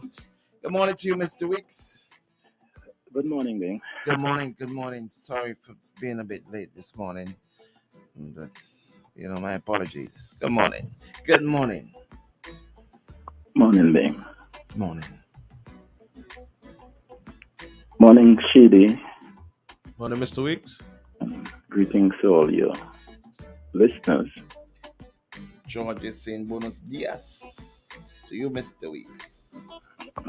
George. All the way from Puerto Rico. George know how to populate every radio station. And then greetings, huh? Right, George? You know how to be there at the time when they send in greetings. Good morning to you, But Alexander. Morning But, to you. Good morning. Winston, as per usual. Madam Butte. Bernadette, your girl, Bernadette is here. Waiting patiently on you. Then I take my cue from Shady, So you have to tell me Bernadette and Bert and Winston and George and the whole crew. Yeah. Never mind about say after you done spend 15 minutes playing ad. The people go off the way in the interest, so no, they don't want that's to not hear what the again. numbers are showing right now. So I don't know why about it to that. But it's a troublesome guy, eh? If you don't know about what you know now. But it's my friend, man. Never met him. Bassie's son. Good guy, good guy. Really good guy. Genuine. Anybody who gives you good heart. something is a good guy, then. Yes. You didn't hear that. No, I didn't hear that. Anybody. All I heard is anybody you something is a good guy. So how you doing then? Oh, Mr. Weeks, I had a rough couple of days. The past couple of days. Really rough. Yeah. Stop the crying. I'm not crying. You asked me how I'm doing, so I'm just being. Yeah, I'm but you being come on honest. all morning crying and. I haven't. You heard my energy. It was up just What now. energy you talking about? I was up just now. You see the problem with these people. Shady, same thing Shady was saying, innit? You asked me how I'm doing. I told you how I'm doing. So now is it? Okay, ask me the question again. Ask me the question again. You don't tell me what to ask me. I'm out of place. Shady's the same thing as I saying think Shady. man tell me Same thing what as to saying ask. Shady. Shady, we are call it psychiatric. People, same thing as saying Shady. Same thing Shady was just saying that. Oh Lord. Shady is my friend. So Bing, you listen to talk. I know you love to listen to talk radio. I enjoy talk. Which one do you listen to since Friday? Since Friday? Mm-hmm. I listen a bit of Saturday on Nice Radio. A bit of it. A bit. So you didn't listen on Friday? I didn't hear that.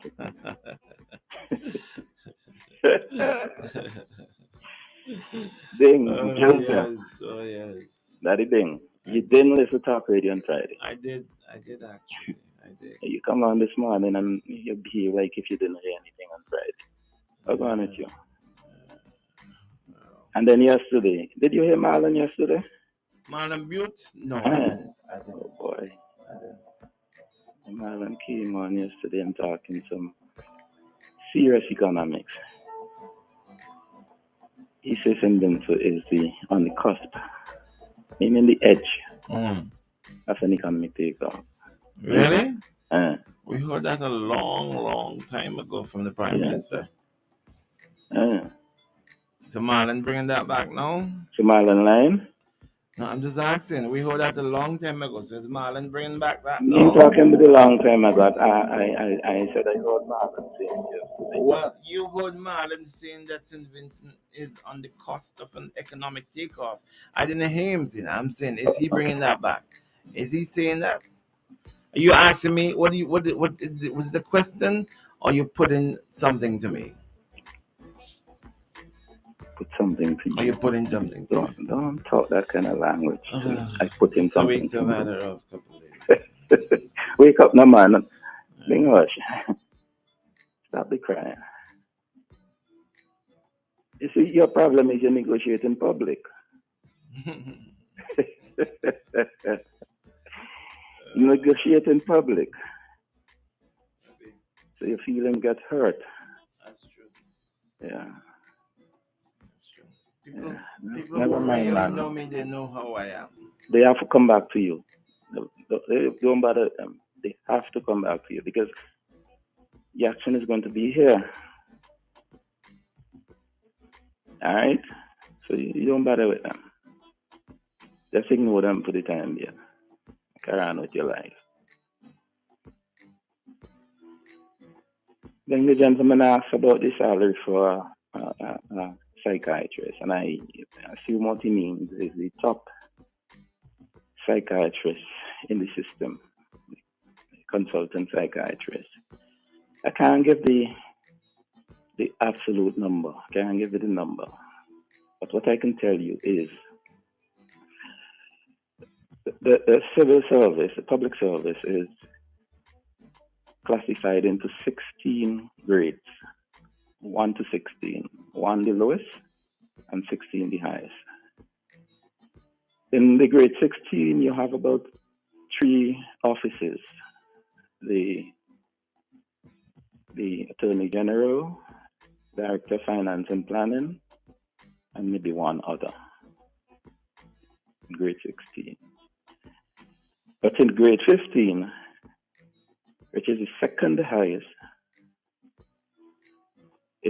that grade is populated by a number of doctors, including the psychiatrist consultant. So in other words, the psychiatrist is one of the second highest paid public officers in St. Vincent and the Grenadines. We have had several consultants in the system up to now. Those who were there on a permanent basis, meaning that they were appointed into the post, and there were those who came in to do short stints. Hold on for a while, prepare some reports and that kind of thing. The ones that we are concerned about is the psychiatrist consultant psychiatrist, who tend not to stay in the public service. And there are several reasons why they don't stay in it. First of all, there's a shortage of psychiatrists around the world, and more so in the Caribbean. That's a fact. There's a shortage of psychiatrists around the world and more so in the Caribbean. Usually you tend to want persons who are familiar with your culture to serve in a delicate position such as a psychiatrist. Because as a psychiatrist, when you meet with the patient and their relatives, you hear many things that if you're not familiar with the culture, they will just pass over your head. You'll not get an understanding of what these persons are trying to represent to you. There are two psychiatrists of note that I have worked with, consultant psychiatrists. One came in from St. Lucia, who worked for about a year or two, and then she decided to leave. And then we had a local psychiatrist who still works here and still does good work here. I hope she's well at this point in time. Do very good work, but she left the system. She still works as a psychiatrist when she's working. She also works in the good of the people and so forth. But what we have these experienced, trained doctors to do, it's like the caller was saying, it's a kind of waste of their time. The majority of their time, if they were to do it, is to be spent dealing with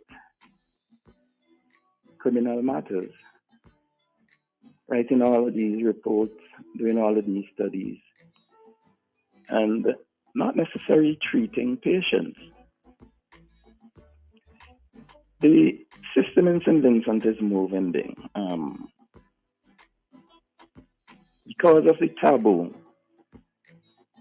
that is placed on mental illness and the low priority that is given to mental health by our population, you and I.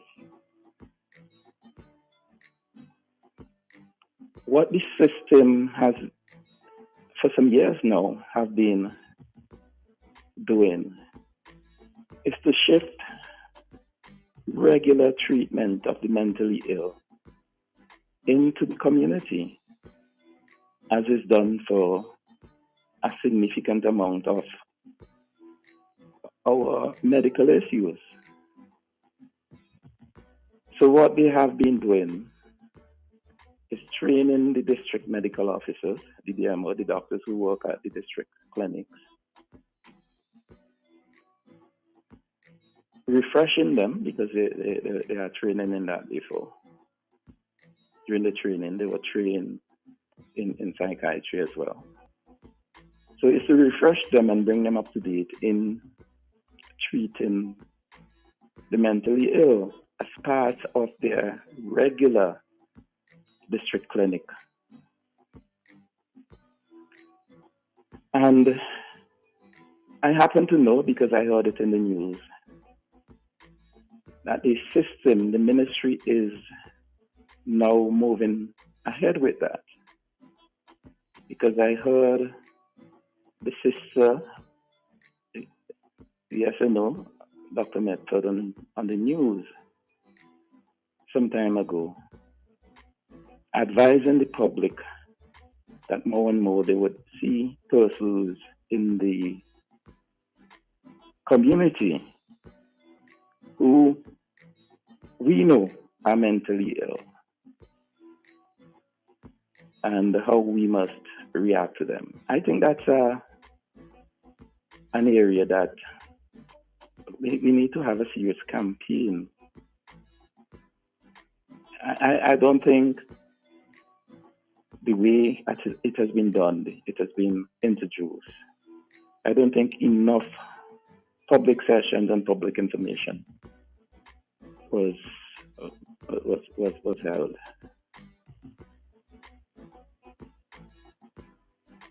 The claim is that the policemen, especially those in the districts, are trained. I would say at least they are informed as to how they deal with the mentally ill patients. And in that news release, Sister Medford, Dr. Medford, gave some tips. And as I said, I don't think that is sufficient. I think it's a whole program the ministry needs to have in order to get the public's buy-in into that. But I think it's a good initiative. If I may say, it started while I was in the ministry. And it was at that time the institution had a slight change to the name.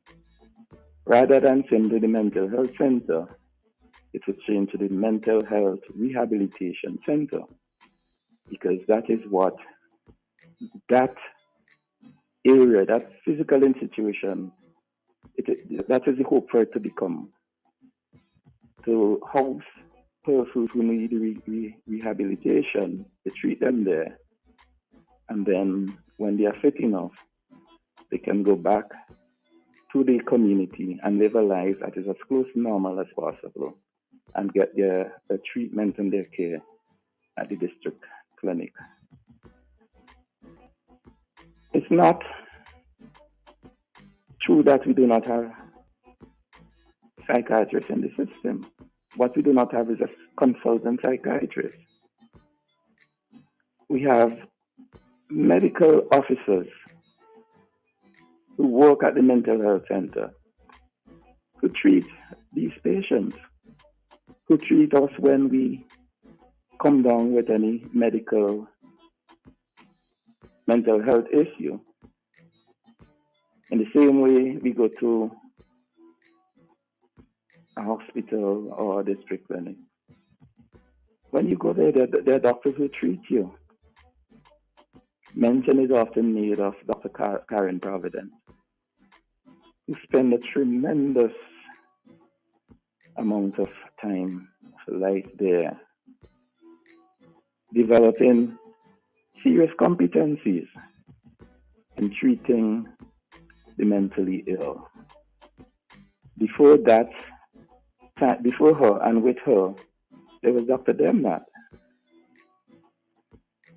The only difference between these doctors and the consultant psychiatrists is that they have not done this kind of practice that they're doing here under the supervision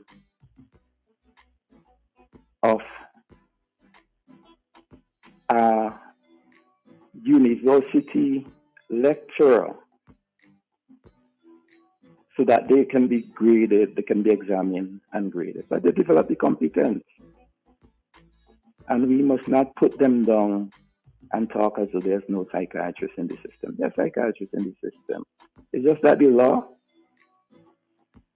the criminal justice law, is written in such a way that these reports must come from a certain office holder. And there is tremendous difficulty in finding and retaining persons in that post.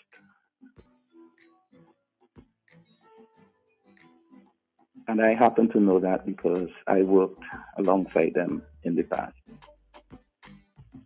I heard their cries. And often it is not about wages. It's not about salary. Sometimes it's about working condition, the physical environment. But most so, I think it's about the stress the system puts on them. And I think that much of that stress comes from these criminal matters. I don't know how we can deal with that. I don't know how we can deal with that. I have some questions and comments. Can I bring them now? Or Yes, you can go ahead then. Okay. Someone is saying, so there is none then?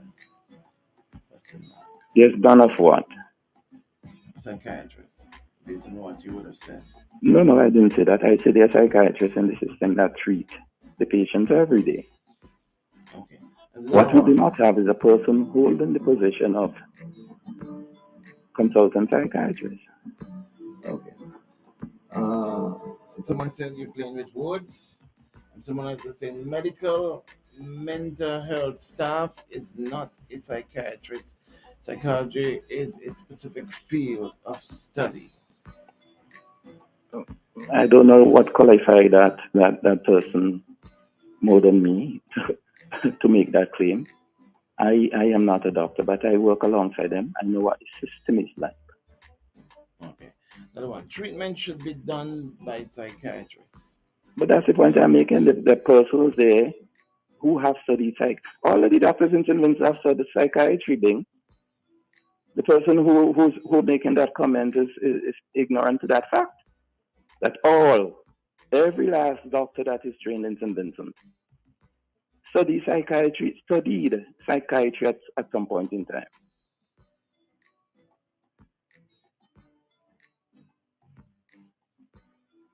The person who treats diabetes at the clinic, the district clinic, they're not specializing in diabetes. They're trained medical doctors. They studied that area along with other areas.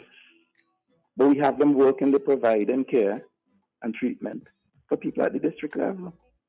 And then if that's the case, then why don't we have them move over to offer the service then?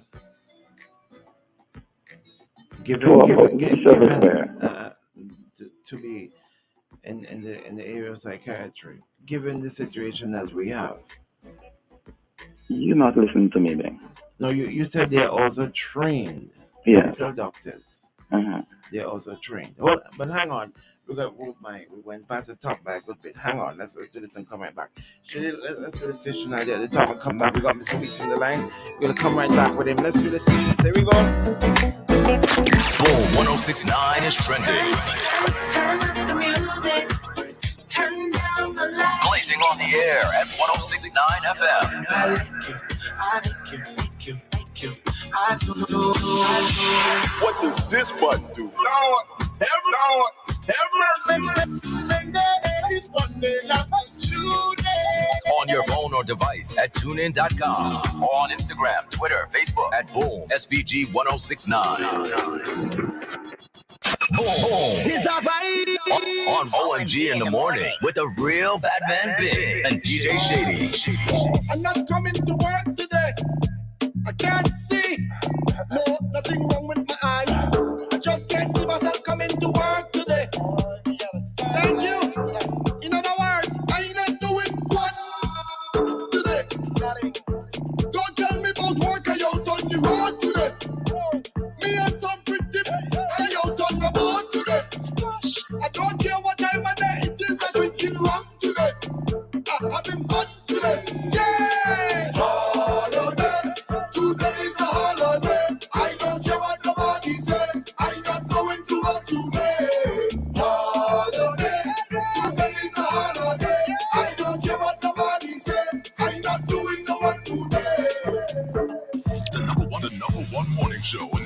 SVG. OMG in the morning. Come on now. All right, Mr. Weeks, you still here with us, right?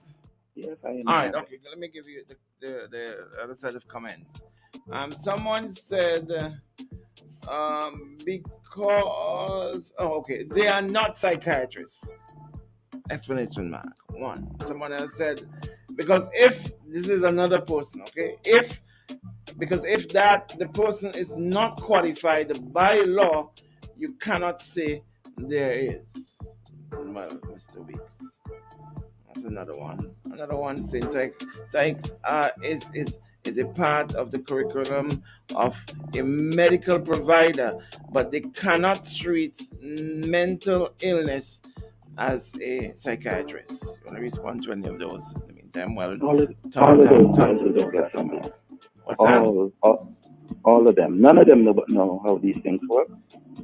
They all are guessing and providing an opinion which I respect, but it is an opinion that is not based on fact. It's an opinion that is not based on the evidence. It's an opinion that is not based on the practice that is before us. Let me explain. And I'm going to use empirical evidence, meaning things that happened in the past. And I'm going to give you two names. Dr. Debnat, Dr. Rao. Many of us in St. Vincent are familiar with those two names. Those are persons who came to us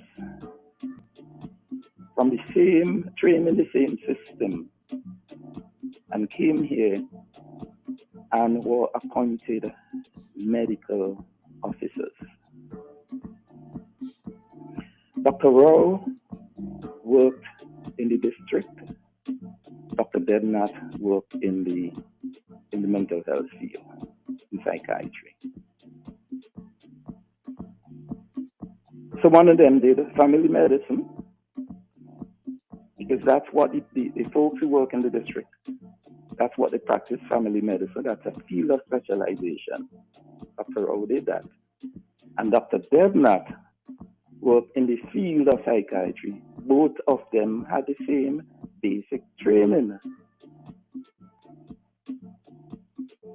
None of them were promoted to the top position of consultant physician. That's a post at the top. That's a position at the top. None of them were promoted to that. Neither of them, sorry. But can we say Dr. Debnat was not a psychiatrist in his own right, given his years of experience and the practice he provided for training or for treating our mentally ill patients? Can we say Dr. Rao was not a family doctor? Or should we say that? Should we demean them simply because we want to make a point? These persons, these two doctors, I believe, could have gone, based on the years of practice, could have gone to any institution and written their final exams and passed it. Now, to answer the point as to they can't give evidence in a criminal matter, let's take another field. The land surveying.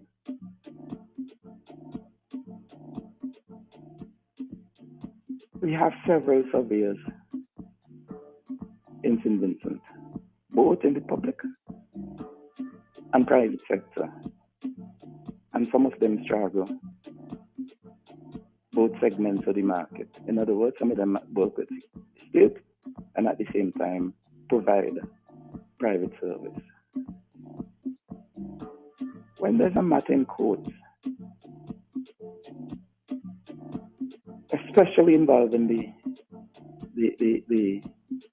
state, who goes there to testify? It is the chief surveyor.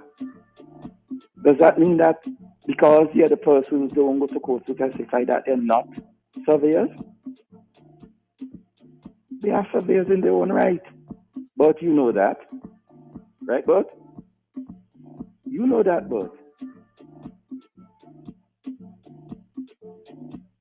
But the courts will take evidence from somebody who holds a particular designation. It's like the area of law.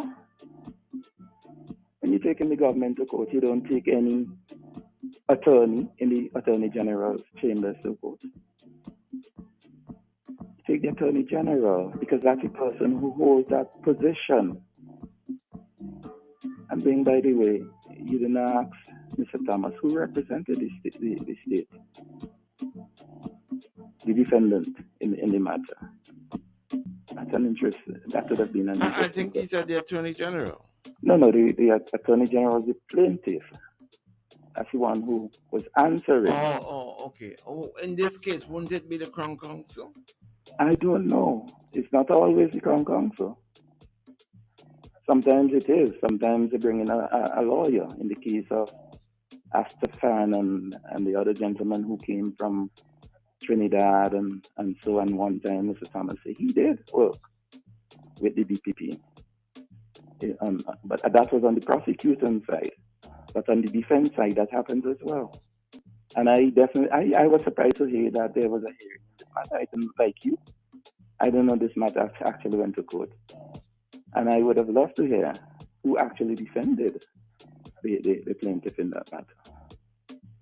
Well, I'll ask him tomorrow. Yes, please. Try and remember and ask him tomorrow. All right. So then, catch yourself, man. I hope Cancer can call and cheer you up, right? I tried. I feel Cancer. I'll leave it to you. Richard Brown, good morning to you. Say good morning to you. Say good morning to Robocop, please. Good morning, Mr. Brown. Say, call him by his name. Robocop. You're so disrespectful. That is what he wanted to be called. Did you not see him on his bike? He was the most efficient officer on his bike in Kingston and doing other things. That's why you should be respectful to Mr. Brown. All right, Robocop, good morning to you, buddy. How you doing? All right, Mr. Weeks. I'm Mr. Brown put on a uniform and laughing. I done enough trouble. I have water already. You want to put me in more? My mic is my weapon, and they don't do that. I see you give it to the other day, and I take it back. That is your your weapon, and they attack you with it. All right, so we catch you during the week or maybe before. You have a good day, man, and I look forward to the peacemaker because he is blessed. You know who that is? He's blessed being. You know who that is? Dr. Richards? Yes, man. Okay. He is a child of God. He is a child of God. Yeah. That's what the Matthew said. The peacemakers are the children of. They shall be called children of God. Right, Doc. All right, thank you, Doc. Thank you, Mr. Weeks. Thank you. Hey, listen, we got what 14 after 9 o'clock. Normally, what we do, I bring it. I drop it. I drop it now. Yeah, I drop it now. I want to say thanks to those who voted for Labour but now a ball.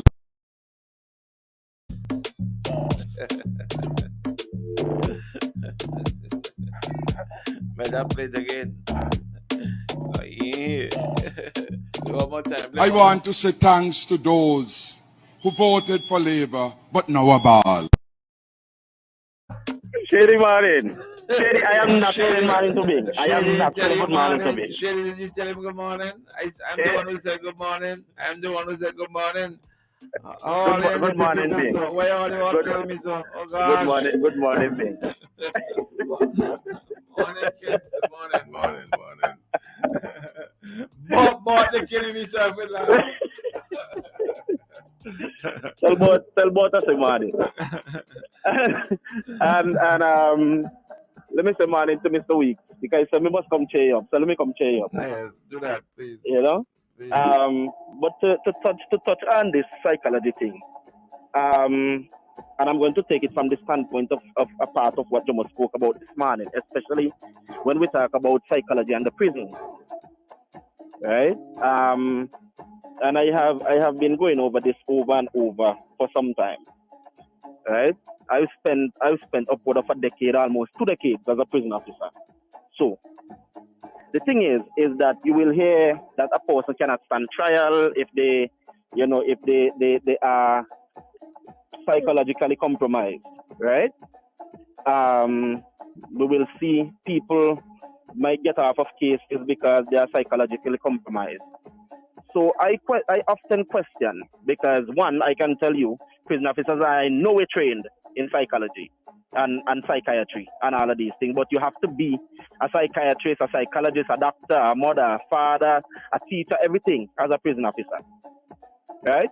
And let me say, prison officers are not being paid enough for all of that. Plus, the kind of risk that they have to take, but that's a story for another time. What is interesting to me is that over the years I've been working at the prison, I've noticed something. There are a couple of times that inmates from the mental health facility, they might have done certain things and they are committed to the prison. And I often question that, because you are moving them. Like, for example, Robert Charles, there was another one. I don't know if you remember one time that an inmate had tried to burn down the mental health institution. Yes. Right, John. All of these people were moved from there and sent to prison. So my question is, and then I don't know. Let me remind you of who Robert John was. You remember there was this inmate, this psychiatric inmate who recently he was brought before the court, and the court was saying basically they don't know that he was in jail. Yeah. They don't know he was in jail. Yeah, they can exactly. Or something like that. Yes. Exactly. So there's nothing at all. He's lost in the system. Yes. And this is not somebody who you have to question their psychiatric their capacity. This person has been admitted and been at the mental health asylum since about his age of 14, which is basically over 40 years. You see? And then you admit this person to prison. How then are we supposed to deal with that person? The only thing you do is basically give them medication. What else is there? And that is basically what is seen as mental health in St. Vincent, dealing with mental health. Just putting people on a set of drugs. And we see that so many times, so many people fall through the cracks here in St. Vincent. And I always question this thing. What are prison officers supposed to do? Sometimes even though they arrest some of these people, it's prison that they take them. How are they supposed to be dealt with? But anyway, I guess that is something for the bigger brains to deal with.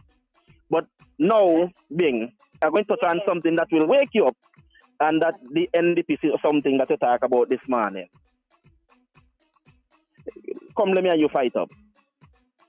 So, you asked the question about how, Buddy Spencer asked a question about how NDP is going to do this and NDP is going to do that and whatever else. So my first question in relation to that is, when the government keep on promising us a set of stuff, our productive sectors are at their lowest. We have more loans than Job ever dream of. We have to be carrying we begging bowl all over the place. How come we never ask these questions as to how we're going to get all? You see the amount of projects at one time that we multitasking with here? Multi-million-dollar projects. Bing, you see the amount of them? So my question is, as Lavon asked this morning, when there's a change of government, are the loans going to stop coming? Are the monies that have already been committed to going to stop coming? The persons in the diaspora, are they going to stop sending money to their families?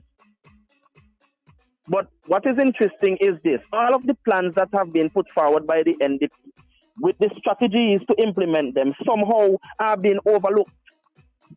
No matter how often they're spoken about. Let me not even mention the CBI program. Let me just mention the issue of reducing VAT and reducing the fuel surcharge on your light bill. Right? By reducing VAT by 3%, you actually bring it in line with most international countries. That is number one. The fact that VAT has to be so high in St. Vincent tells you that something is wrong with our economy. Am I right or am I right? Bing? Go on, you can't sleep? I'm listening. You can't sleep? No, I'm listening. Me come here to wake you up. I will respond. You want me to respond now? Yes. If and when you reduce VAT, right? Mm-hmm. What are you going to replace the income that was taken out from VAT with? But why do you think that there will not be why do you think that by reducing VAT somehow income is going to dissipate? But of course it will be. Bing.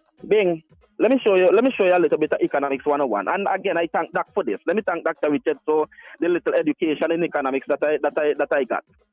Yeah? Bing, by you simply cutting the VAT by 3%, you put more spending power in people's pockets. And the people who are actually going to spend are the ones who are going to have the money in their pocket. But yeah? how do you know that for a fact? What do you mean how you know that for a fact? How do you know that for a fact? Who do you see most?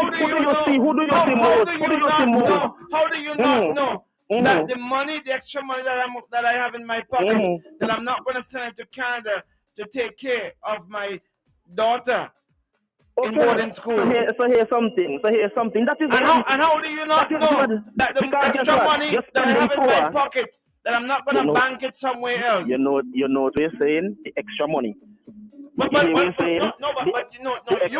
You said if you cut the VAT by 3%, that is money that's going to be simulated in the economy. I'm saying if I take that money, it will not be in the economy.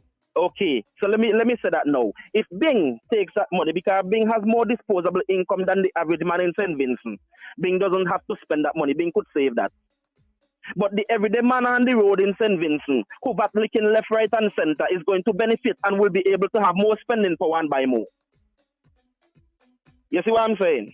So I'm not talking about your class, Bing. I'm not talking about you. No. Watch me. That no me. I am not talking about your class with the big disposable income. You know what I mean? No. Saving, taking the monies that you take off from VAT and saving it is not putting it in the economy, kids. No, it's not. But as I said, the persons who are most adversely affected by this right now are the ones who are going to have it and could spend it. Think about the mother who's working for $800 and has her children to take care of, her bills to pay, and food to buy. Right. That is not going to ease them. And who needs medication at the hospital? And the people like Shady who need the roads to fix, so that his car knuckles and rubbers and shocks don't damage up. And who need light on the street light on the road and all these things. And here's something now. You see, when they lower the VAT, you see the more chance of them are going to be able to buy and import even more. And you see when they move the custom duties up there, so that especially that extra 1 percentage point they put on there, it is going to ease up on the pockets of the people even more. So the merchants can be able to bring in even more. And so by the merchants, as it is now, what do you think? What do you think that money is used for? You remember when they put on the 1% when it was 15 and put it to 15? What do you think it is being used for now, let me say something. That 1% that was put on, that made it 16%. We were told that it was going to be put into some fund somewhere, some emergency fund. We have never seen an audited statement to the fund yet. Also because... Anyway, let me stop here because Eh. Shelly tell me the partner is done. Tell us make a phone. Is your time, buddy? Go on. No, me want me you fight. No, Not this morning. I had a horrible couple of days, buddy. Not this morning. Go on. Anyway, talk it talk. It's interesting. Yes. Maybe you're teaching me something too. I'm serious. You know, talk it talk. It's a teachable moment. So talk it talk. Go on. So it is a simple thing, being. When you talk about that 1% that was put on that made it 16%, right? We were told that it was to go into some fund somewhere, an emergency fund. We are waiting for an audit of that fund to know how much money they in there. We don't know yet. Right? We were told the 1 percentage point that was put on at the customs was to pay for all these regional things that we were part of. That alone, all these things should tell you the state of which our economy is in, and that you keep on taxing the people more and more to try to run the country. How is that going to work? You cannot tax your way out of poverty. You cannot. You cannot. And with the high rate of poverty and the high rate of unemployment that we have here, how is taxing people more actually helping them?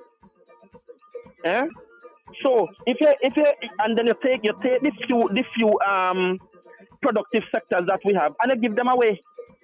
You give them away because when you take our blue economy, you rest it in the hand of rainforest. You give them 15 years without paying any taxes. How then are we supposed to survive after that? No, you see, you take the marijuana industry that was supposed to bring us so much. In place, Kenson, do you think that a new government, whichever government that is, Green Party, NDP, whoever comes in place, do you think that they'll get into any foreign direct investment? What is so bad about that? Okay. But the terms, if it's not beneficial to us, whether in the short or middle term, then why are we getting into them in the first place? And why do you think a business, a company who's doing foreign investment, foreign direct investment will want to come to St. Vincent? Let me answer you. Say the same terms now. Yes. Say the same terms. Terms, right. Okay, so hear me now. So let me go ask you a question now. Why does a government get into a contract with somebody who wants to do foreign investment in St. Vincent? If the country is not benefiting, why? Why should they? And what would be your litmus test? You don't answer me yes. What is your litmus test to determine whether the company is benefiting or not? If the company is benefiting? Yes. Let me ask you, let me put my question to you again. Why should a government get into a contract with a foreign direct investor if it's not going to be beneficial to the country? You answer me and tell me why. How are you going to determine? You are the one. If the contract doesn't stipulate and show exactly, just like how Rainforest is benefiting with the 15 years tax-free operations in St. Vincent, paying no duties and all of that, that is beneficial to them. What benefit is that to St. Vincent? What benefit is that to St. Vincent? Do you know how many people? I don't know. I honestly. Hold on. Honestly, I honest to God don't know. Do you know how many people Rainforest is employing? Yeah, directly. Whether directly or indirectly. Do you know? Ask again. I didn't get you there. Do you know how many people are employed by Rainforest, whether directly or indirectly? And do you know out of those employment, how much taxes are paid and how much NIS are paid? Directly or indirectly? Really? I'm asking you a question, buddy. No. You answer me a question. I could answer your question. But you can't answer my question on that. You answer me, no. You run. But you answer my question on them either. I love you. I love you. You're coming to the studio, buddy. You're coming to the studio. One of these days. But I can't even touch on everything I want to touch on this one because I have to go. I know you told me you had to go. So we'll catch up tomorrow morning. All right, buddy. Okay, buddy. We'll catch up tomorrow Bless. morning. All right. And nobody there, Kenton. Shady, where they? Shady, where you? Come like on the song for me, please, Shady. I don't know how to do it. I hate equipment and I don't know how to like my one thing on them. Shady, where you? Nia, could you tell Shady come in the studio, please? Shady, where you? Where you, Shady? Where you? Let me get the meantime. Yeah, tell me. Good morning, Bing. Good morning. Good morning. Good morning. Good morning. Good morning. Listeners. I heard. I was listening to Lansford attentively, and I'm still trying to figure out what he was really trying to say, because at one point it seemed as if he was being helpful, as if he was saying that, okay, well, there's some community work being done with regard to mental health, and that's a step in a good direction, but more needs to be done. And I would agree with that. But then, before the end of his discussion, he basically concluded that all the doctors, or many of the doctors, are trained in psychiatry, and therefore we don't have an issue. We don't have a problem. You know, when what we're reading in the newspapers, what we're hearing from families, what we're hearing from the medical professionals is that indeed we have a problem. You need a resident psychiatrist, you need a psychiatrist or two psychiatrists to be fixed to the mental health institution. I heard Jomo, he said, other persons have said it, that some come occasionally and they leave within a month or 2 months and so on. Well, we need to look at ourselves and ask what we're doing wrong and what do we need to do to retain these professionals who are so needed. Is it that the physical facilities that they have to work in are not up to date? Is it not? Because before they come to St. Vincent, they would be aware of the remuneration. They have to apply for these jobs. You know, they'd have to enter into contracts, presumably. So they're not coming in the dark and then realizing, well, shucks, this thing is only paid X amount a month. So I submit that it has to be something else, you know, maybe the conditions of the facilities, maybe the working environment itself, meaning who do they work with? Because from my knowledge of how these things work, infrastructure as well.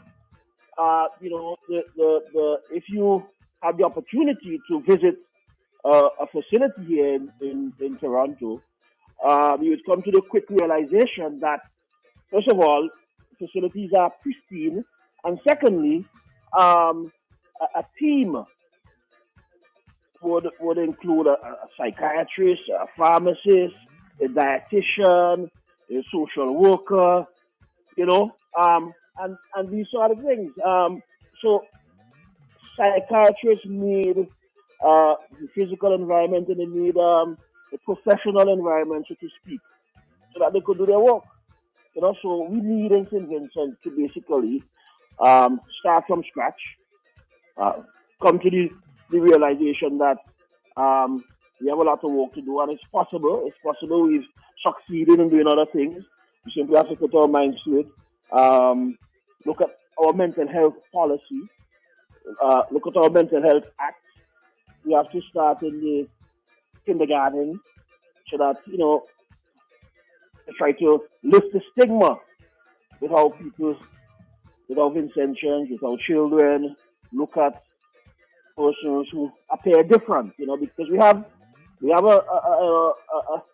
a way of, you know, describing people based on a physical attribute or a personality attribute and that sort of thing, you know, which by itself doesn't help. People could feel bullied. You might not be aware of it and so on. We need to address people by their names and that sort of thing. And treat people generally, treat people well. You know, but as Lansford was saying, it's not enough. And I think Richard Brown said that if you did a course in accounting, it doesn't make you an accountant. If you did a course in law, it doesn't make you a lawyer. You did a course in journalism, it doesn't make you a journalist. If you did a course in history, it doesn't make you an historian. So doctors would do a course If in you're psychiatry. if you're grave digger, that doesn't mean you can fly a plane. Exactly. If you're a pilot, it doesn't mean you can build airports. You know what I mean? But the point is, But what was Mr. Weeks correct though when he said that when you do doctorate, when you become a medical doctor, that this is part of your training? Was he correct? Nurses do courses in psychiatry. Okay? Nurses do courses in psychiatry. It doesn't make the nurses psychiatrists. All, even personal support workers, nursing assistants, they touch on courses in psychiatry and mental health. It does not mean that they can treat these things. And the presumption of Lansford to say he doesn't know he doesn't know the persons. I see different persons, including Winston, commenting, who's making some solid points. He doesn't know them personally. He doesn't know the family background, their own personal experiences, their training. He doesn't know which part of the globe they live in. He doesn't know the work they're in. But he made the claim that he knows more than them because apparently he was a PS for a period of time in the Ministry of Health. But until you become face to face or close to someone who works with it or who has been affected by it, and you should just, take an open-minded approach and listen. And instead of pretending to know more than everybody else, the idea should be that we don't know anything and that we want to put the best things in place to help so we can move forward as a society because, mental health and taking care of your mental health is extremely important. It affects your quality of life, how much you produce, and those sort of things. And we need to treat it quite seriously, And it is a topic which you might be aware that I've been talking about for years. I've been talking about it for years. Okay. Anyhow, that's my contribution this morning. And before I go, Bing, let me see. I see and I hear intentions and talking about foreign direct investment and who's coming and who's doing this and who's doing that. Well, that won't stop under any other administration. Caribbean people are always free to go to other Caribbean countries and set up business and so on. What we need to do as a people is to come together and put our ideas to work.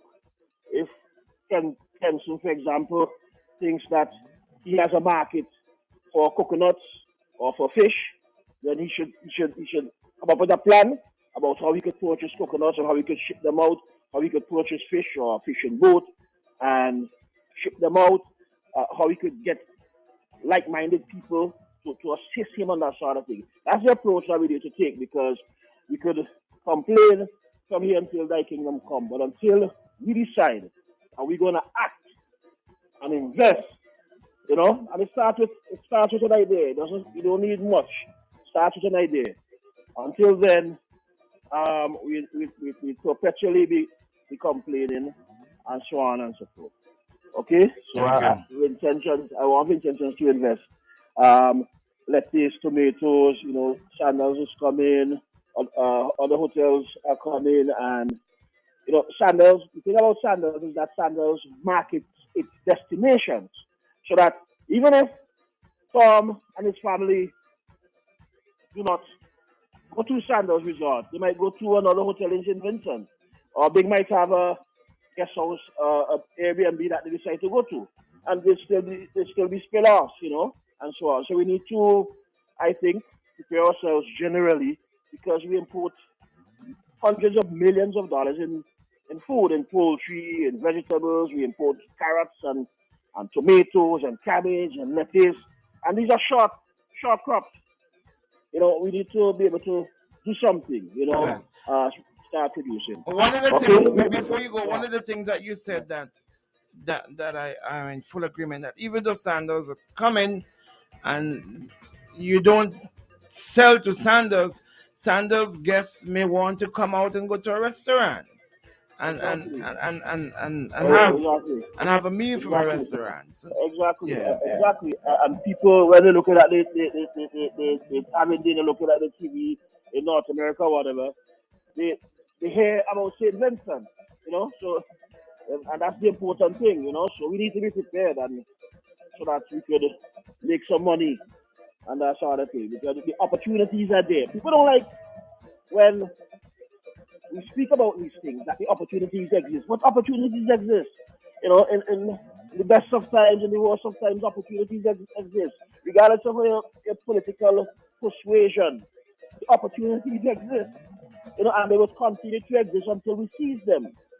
You know, so we could do several things at once. People could do several things at once. We gotta go. We gotta take a commercial break. Thank you very much. I want to say to Lavona, she's saying Sandals sells all-inclusive experiences. You know, and what's an all-inclusive experience, really? What does that mean? What does that mean? That you're bound to the hotel and you can't come out at all? Is that what it means? Because if you take a cruise on a cruise ship, it's an all-inclusive experience. All the food, every drink, all the drinks and everything is there. But you come off and you go to restaurants and you eat and you do different things. You do tours, you do excursions. That's what they call them. But it's all exclusive. You could stay on the ship and you could eat as much as you want, but you want to try what's available in the different countries. But listen, we're going to take a quick break. We come back with Dr. Richards, all right? And I didn't even get a chance to talk about our T20, World Cup T20 games coming to SVG. Tomorrow, my special guest would be Dr. Kishon Shallow, president of the West Indies Cricket Board, who will be talking to us about that and how it's in Vincent. How did we get that? All right, let's take a quick break and come right back. St. Vincent and the Grenadines. Join us for a Sandals. Isn't it good to know that no matter where you are, you're covered? Covered by a company owned by Vincentians that understands your unique insurance needs. At Metrosint General Insurance Company, we've invested 50 years of service to guarantee that you have the peace of mind that you deserve. When it comes to motor vehicle, property, employer's liability, business insurance, and much more, we've got you covered. Our professional and friendly staff understands your needs and ensures you understand your options. Metrosint General Insurance Company.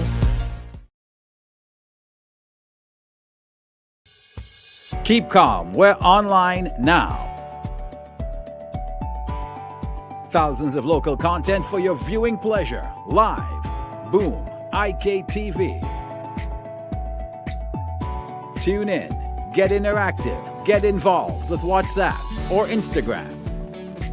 Interact Live. Party. Always wanted a motorcycle, but they've been too expensive. I pass in on my way to work and then boom, I see courts of motorcycles outside. I'm excited. I get up one day, I go down, I spoke to this guy. I think his name was Sheena, this short, chubby little guy, you know. I purchased 2 bikes so far. It was the 150 SL and the 250 Dragon. This blue, beautiful AKT TT Dragon. This is my baby. I call her Becky. She gives me the best ride ever. My name is Storyboy Nick and I live to ride my AKT. Isn't it good to know that no matter where you are, you're covered? Covered by a company owned by Vincentians that understands your unique insurance needs.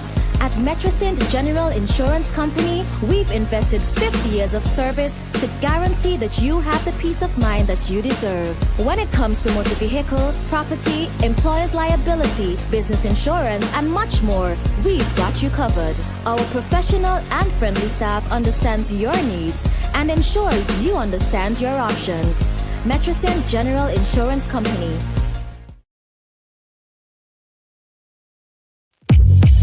Your vision is our mission at Kurtz Optical. Shop today for up to 25% off. And with Ready Finance, pay nothing for 30 days. Book your free eye examination appointment online at www.kurtzoptical.com. Your vision is our mission. Up to 25% off your completed eyewear. Only at Kurtz Optical. Value you can see. Conditions apply. See in store for details. Keep calm. We're online now. Thousands of local content for your viewing pleasure. Live. Boom. IKTV. Tune in. Get interactive. Get involved with WhatsApp or Instagram. Interact live. Party from home. Subscribe, follow, send us your voice notes. Check us out on Instagram, Facebook, WhatsApp, or call us live in studio. Be where the world is going. Stay home and connect online. Boom 1069, IKTV. Join the evolution. It's all about you. Connect now.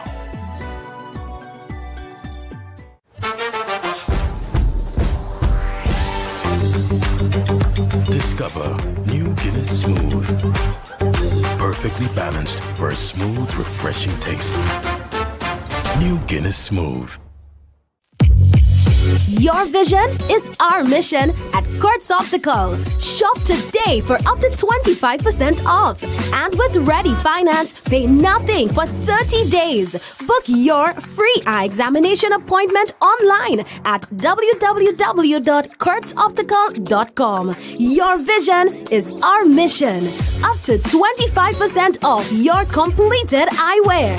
Only at Kurtz Optical. Value you can see. Conditions apply. See in store for details.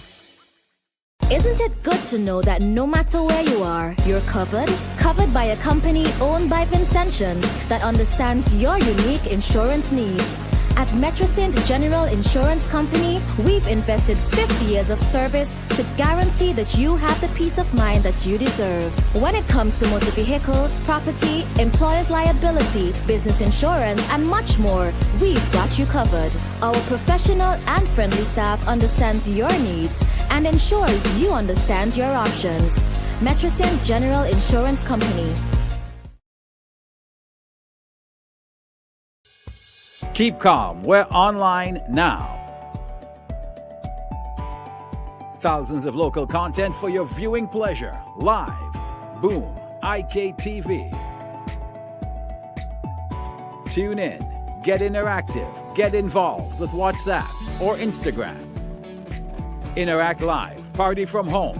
Subscribe, follow, send us your voice notes. Check us out on Instagram, Facebook, WhatsApp, or call us live in studio. Be where the world is going. Stay home and connect online. Boom 1069, IKTV. Join the evolution. It's all about you. Connect now. Bringing value home. Offer ends September 30th, 2023. Special conditions apply. Brooklyn, New York, get ready, cause it's time to go back. On Saturday, October 28th, everybody's heading to Woodsy's, 1133 Clarkson Avenue, as we get ready to go back in time. And we do this Vincy style. Music by New York's finest DJ. The bar freezing cold and the kitchen always open. And hey, on the way from St. Vincent and the Grenadines, get ready for the legendary Two Cool Race. Brooklyn, this is your turn. 1133 Clarkson Avenue for the biggest back in time jam ever. Woodseed Bar, Brooklyn, New York. Get ready. Let's check in with the doc and look at things with a wider lens. Pastor Richards on OMG. Good morning to you, Doc. Welcome Yeah. back. All right, welcome another week. Let's go. Bing, good morning. Good morning. Sylvians and the Grandines. I consider this program to be very, very important to me. And I'm going to take privilege here because I want to talk about my mom. Bing, my mother is the single most important influential figure in my life. So I want to talk a little bit about her, and I encourage those of you who are listening, stay with this, please. I'll share something with you. Whether or not you like my commentaries or you don't like my commentaries, this is one that I want you to listen to this program about. I'm just going to talk a little bit about my mom. Many of you know her, but some of you don't know her. When I say she has been the single most influential person in my life, I mean bar none. My dad was an incredible, exemplary father. He passed away a couple of years ago, and I still miss him. He was just an outstanding man. But my mom, I tell you, the person that she is. Now she celebrated, and the reason I'm doing this, guys, she celebrated her 80th, 80. She celebrated her 80th birthday just yesterday. And I'm like, I've got to talk about her. All of you listening, you've either had a mother or you still have a mother. And I can only wish that your mother would fall in the category that I know we all love our mothers. We really all love our mothers, but I guess we will all say this, but I think my mother was just exceptional. So I want to share with you a couple of things. Being if you wish to clarify and ask questions, but her name is Clarice Richards. Clarissa. She was Jack, but she married Richards, and most of you know her perhaps through her connection with the Kingstown Methodist Church. She is affectionately called Mother throughout the length and breadth of St. Vincent and the Grenadines. And I mean that. Just last night, I saw pictures of her. She was in Chateau Belair. She goes everywhere. And the people throughout the length and breadth of this country know Mother. Yesterday, I put a post on Facebook. I had to limit myself because the words were just gushing as I tried to talk about my mom. I said, well, she's 80 today. And here's what I wrote. I will interject in between what I wrote. I wrote this. I could use countless adjectives to describe my mother, and all are quite true and fitting. And here's some of the adjectives I use: godly, sacrificial, nurturing, encouraging, tenacious, prayerful, courageous, hardworking, resilient, disciplined, compassionate, wise, exemplary. Being I'm not just using these adjectives widely. Behind each adjective, and if I had time, I will give you anecdote after anecdote, story after story. For example, godly, which I think is her foremost character. A godly woman who exemplified that not just through church going, because godliness is nothing going to church and putting on an air, but a quality of living that in everything, whether it is a confusion, a botheration, a matter of discipline, a matter of relating to other people, she would always be. She would always look to the Bible for guidance and tell us as children, or the many other Vincentians whose life she has touched. And I listened to their own anecdotes as they talked about my mother recently in a little gala event we had.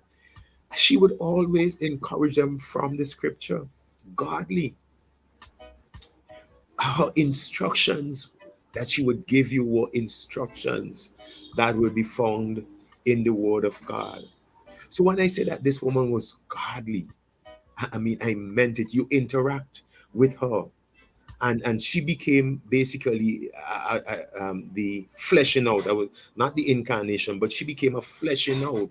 You've never seen God, you've never seen Jesus, but she fleshed out a lot of the qualities of kindness. She fleshed out how he would show compassion. She fleshed out what it is to be a peacemaker. Oh, by the way, Mr. Weeks, I heard you say that, a peacemaker. Mr. Weeks, she's from your village up there, Victoria Village, all our family, the Jack family up in Victoria Village, Mr. Weeks. I often say, maybe if we chase our roots, we will find out that we are family, sir. But the compassion that she would show to people and all of these things, fleshed out godliness. I listened to anecdotes told about how she would meet people, strangers, and act with compassion. I remember on Sundays, much to our chagrin, much to our annoyance, she would cook a big pot of food. Now there was mother, daddy, and just the children. But she would cook a big pot of food, and I guess other people would do this and share to neighbors. But more than that, she would either take food to homeless people, and I won't mind that. But it's when and I could call names of the people, famous people on the street, that she would bring to our home. And while we are eating, they're eating tubing. Who does that? When I say I owe a lot of who I am to this woman, it's because I've watched her and the things that she does and how she deals with people. I mean, implicitly, the way that has influenced my life. The way she taught us, don't fight down people. She taught us that. Don't fight down, don't tit for tat. She taught us that. Vengeance is mine, said the Lord. Yeah, leave them to God. She taught us to be peaceful and respectful to other people, no matter how they differed from us or whatever. And not only did she teach, she reflected that. Ask the people in the village, somebody that she held a grudge against or had a botheration with and lasted. You can't find anyone. You cannot find anyone. No matter what was done to her, you cannot find anyone that say, boy, that woman didn't make peace with me. You cannot find anyone at all. The woman made peace with everybody. What you said about her, what you didn't say, what you did, it didn't matter. So I watched her and I learned that. I watched the discipline. We never had a lot of resources. Never. I said in a program the other day, it is only when you grow older and you hear a description about being rich and poor and all that, you think, well, what? But I thought we were rich. Nobody could have told me growing up that I was poor. That's just a label, because I wasn't. Our home was rich with love because of my mother. My mother and father loved us. Our home was rich with peace. We don't fight. You don't have brothers and sisters fighting up. Our home was rich with blessing. I mean, every morning.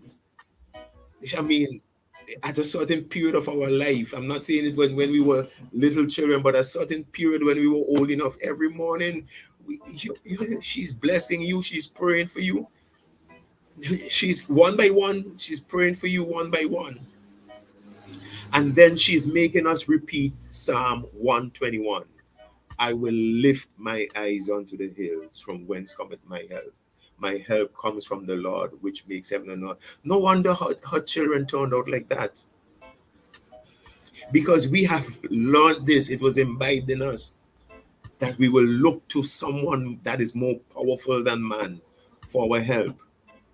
It was almost a daily routine as we left for school to bless us from Deuteronomy chapter 28 and say, you shall be the head and not the tail. Never mind we didn't have position or family name or resources. She kept pouring into us this idea of lift yourself. Don't settle for being at the bottom. Lift yourself. I know my time is gone, but I have to say this. Every adjective that I used to describe my mom, I could have used hundreds more. It's not a makeup. The woman was exceptional. Woman is an exceptional woman at 80, and she's looking good. She's looking good at 80. I took a picture of how she looked Saturday night at the gala. How she looked. I took a picture because the woman looked like she's in her 40s, and I put it on Facebook, and people are probably thinking that is from like 20 years ago. No, that's how she looked Saturday night. You know, that's where I got my good genes from. I'll pass on that. But I could say more, but let me say it. So I sat down there and I listened to people from all walks of life in this Vincentian society. And I was sitting there thinking, well, you know, we the children, we experience, or we the only one who know that this woman is special. And we kept our mouths shut. And whether you are a lawyer, you are a businesswoman, a businessman, or an owner of this or that, or people who just at the average level or the exceptional level in society, everyone. The things they said, I didn't even know the investment of time. Where did my mother find this time? Where did my mother get all of this influence? So that though people walk, whether they walk a low road or they walk a very, very high road in this society, they looked up to mother and would pick up the phone and had her number and would call her.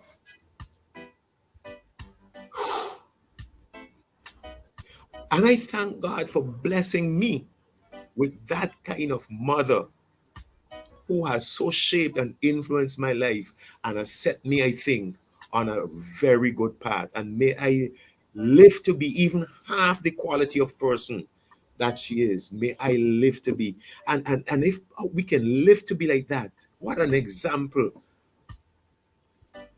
of exceptional citizenship she has set and continues to set. And I think our country would be the better to know more and have more people like mother. I'm sorry I have to cut it short now because I really wanted to say more, but I will rest it there. Treat your mother good, by the way. Treat your mother good. And mothers out there, hear what I had to say about my own mother and endeavor to be this kind of mother, not just to your biological children, but to people that God will put you in contact with. May God bless our mother. Continue to bless you and give you long life, because like you ain't putting down them guns, you firing every day, you out and about. I don't know where you get the energy from at 80 years old, but God bless you. Keep on going, mother. God bless you. 80 years old. Salute my mother. She's an example of good citizenship here in this country. Bing, thank you for giving me the time. Oh, what an amazing tribute. Thank you very much, Doc. What an amazing tribute. I hope she listened and I hope she heard this amazing tribute coming from her. And she must be very, very proud after hearing this tribute that you just did to her. Thank you very much, Doc. It's from my heart, and thank you again. And others that listen, thank you for indulging me. God bless you. Thank you.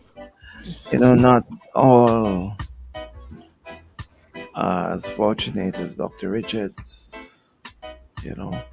Not all as fortunate as Dr. Richards' brothers, sister, and family who've got mothers who can be considered a virtuous woman and all the other adjectives that he wanted to use this morning. And when you do, you got to give thanks, eh? because it's not easy. It's not easy.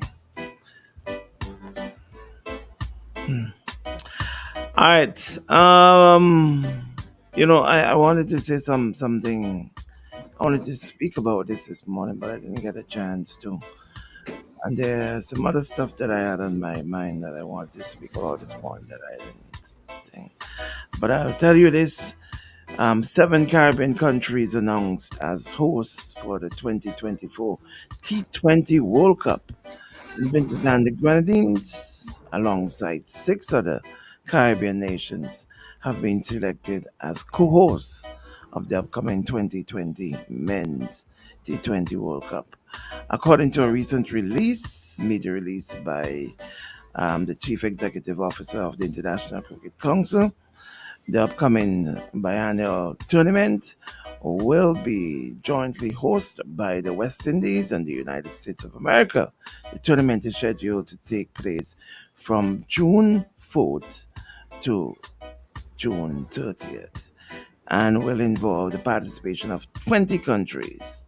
A total of 55 matches will be contested across 10 different locations during the tournament. The International Cricket Council, ICC, collaboration with Cricket West Indies to ascertain the definitive roster of venues in the Caribbean, taking into account the populist submission by local government. In May, the International a bidding process to determine the host nation for the 2024 World Cup, which was promoted as the Carnival of Cricket, which came to an end last night in the CPL by the governing bodies. In a previous statement, the Chief Executive Officer of Cricket West Indies emphasized the potential benefits of the T20 World Cup of the local governments in the Caribbean, as well as the Cricket West Indies and the International Cricket Council. He highlighted the opportunities for those entities to explore and capitalize on novel adventures, commercials, and economic growth. It is widely acknowledged that the majority of renowned cricket sites around the Caribbean submitted bids, with the exception of 3 nations. Jamaica did not submit a bid.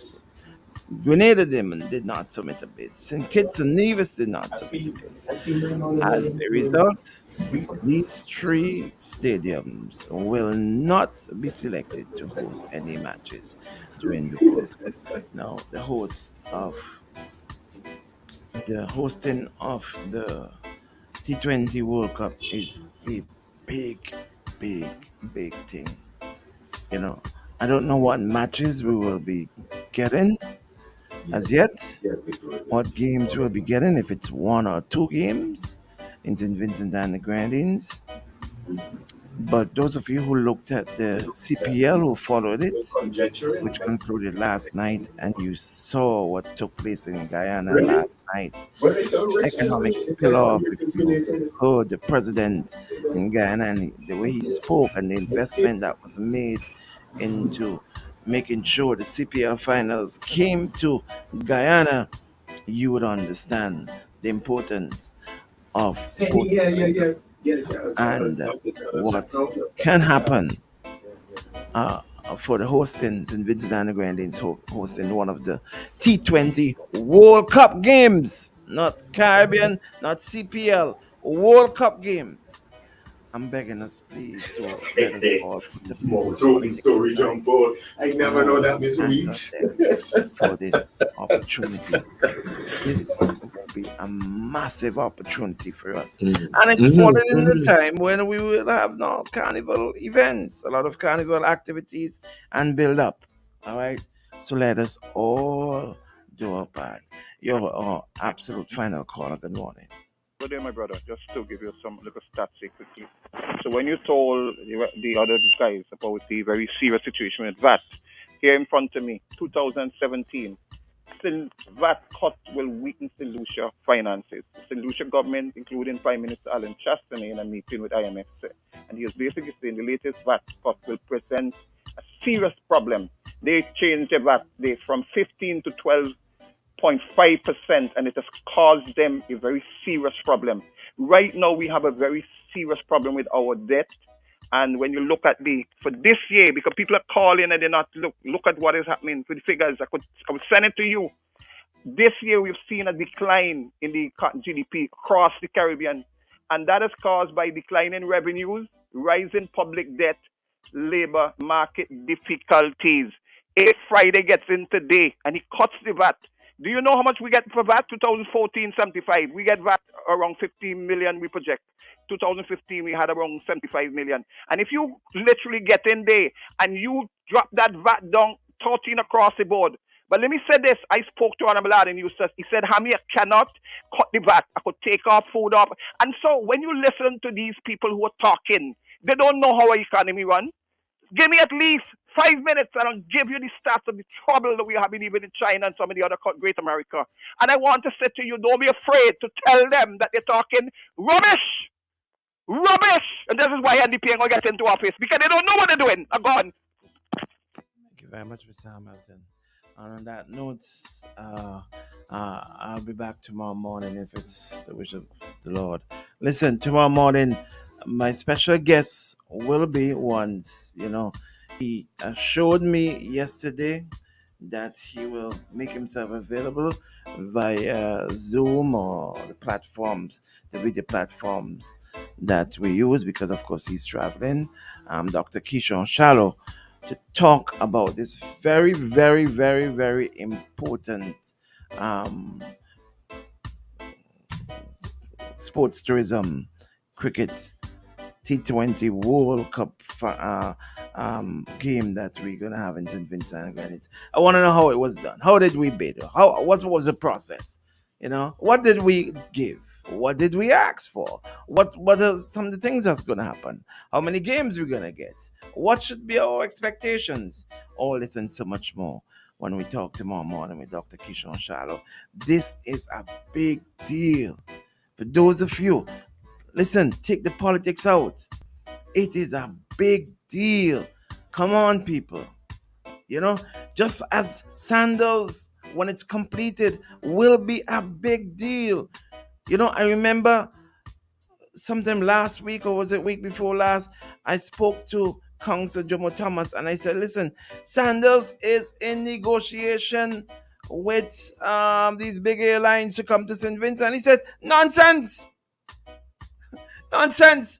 No private sector entity can't be negotiating with no airline to come to St. Vincent. And I just left it alone because, I said, you know what? Sometimes you got to pick your battles. But he was the one who was talking nonsense, Sandals is in negotiation with airlines to come to St. Vincent and the Grenadines. Oh, what's the name of these airlines? Hey, listen, folks, have yourself a great day, all right? We'll be back tomorrow morning. We go.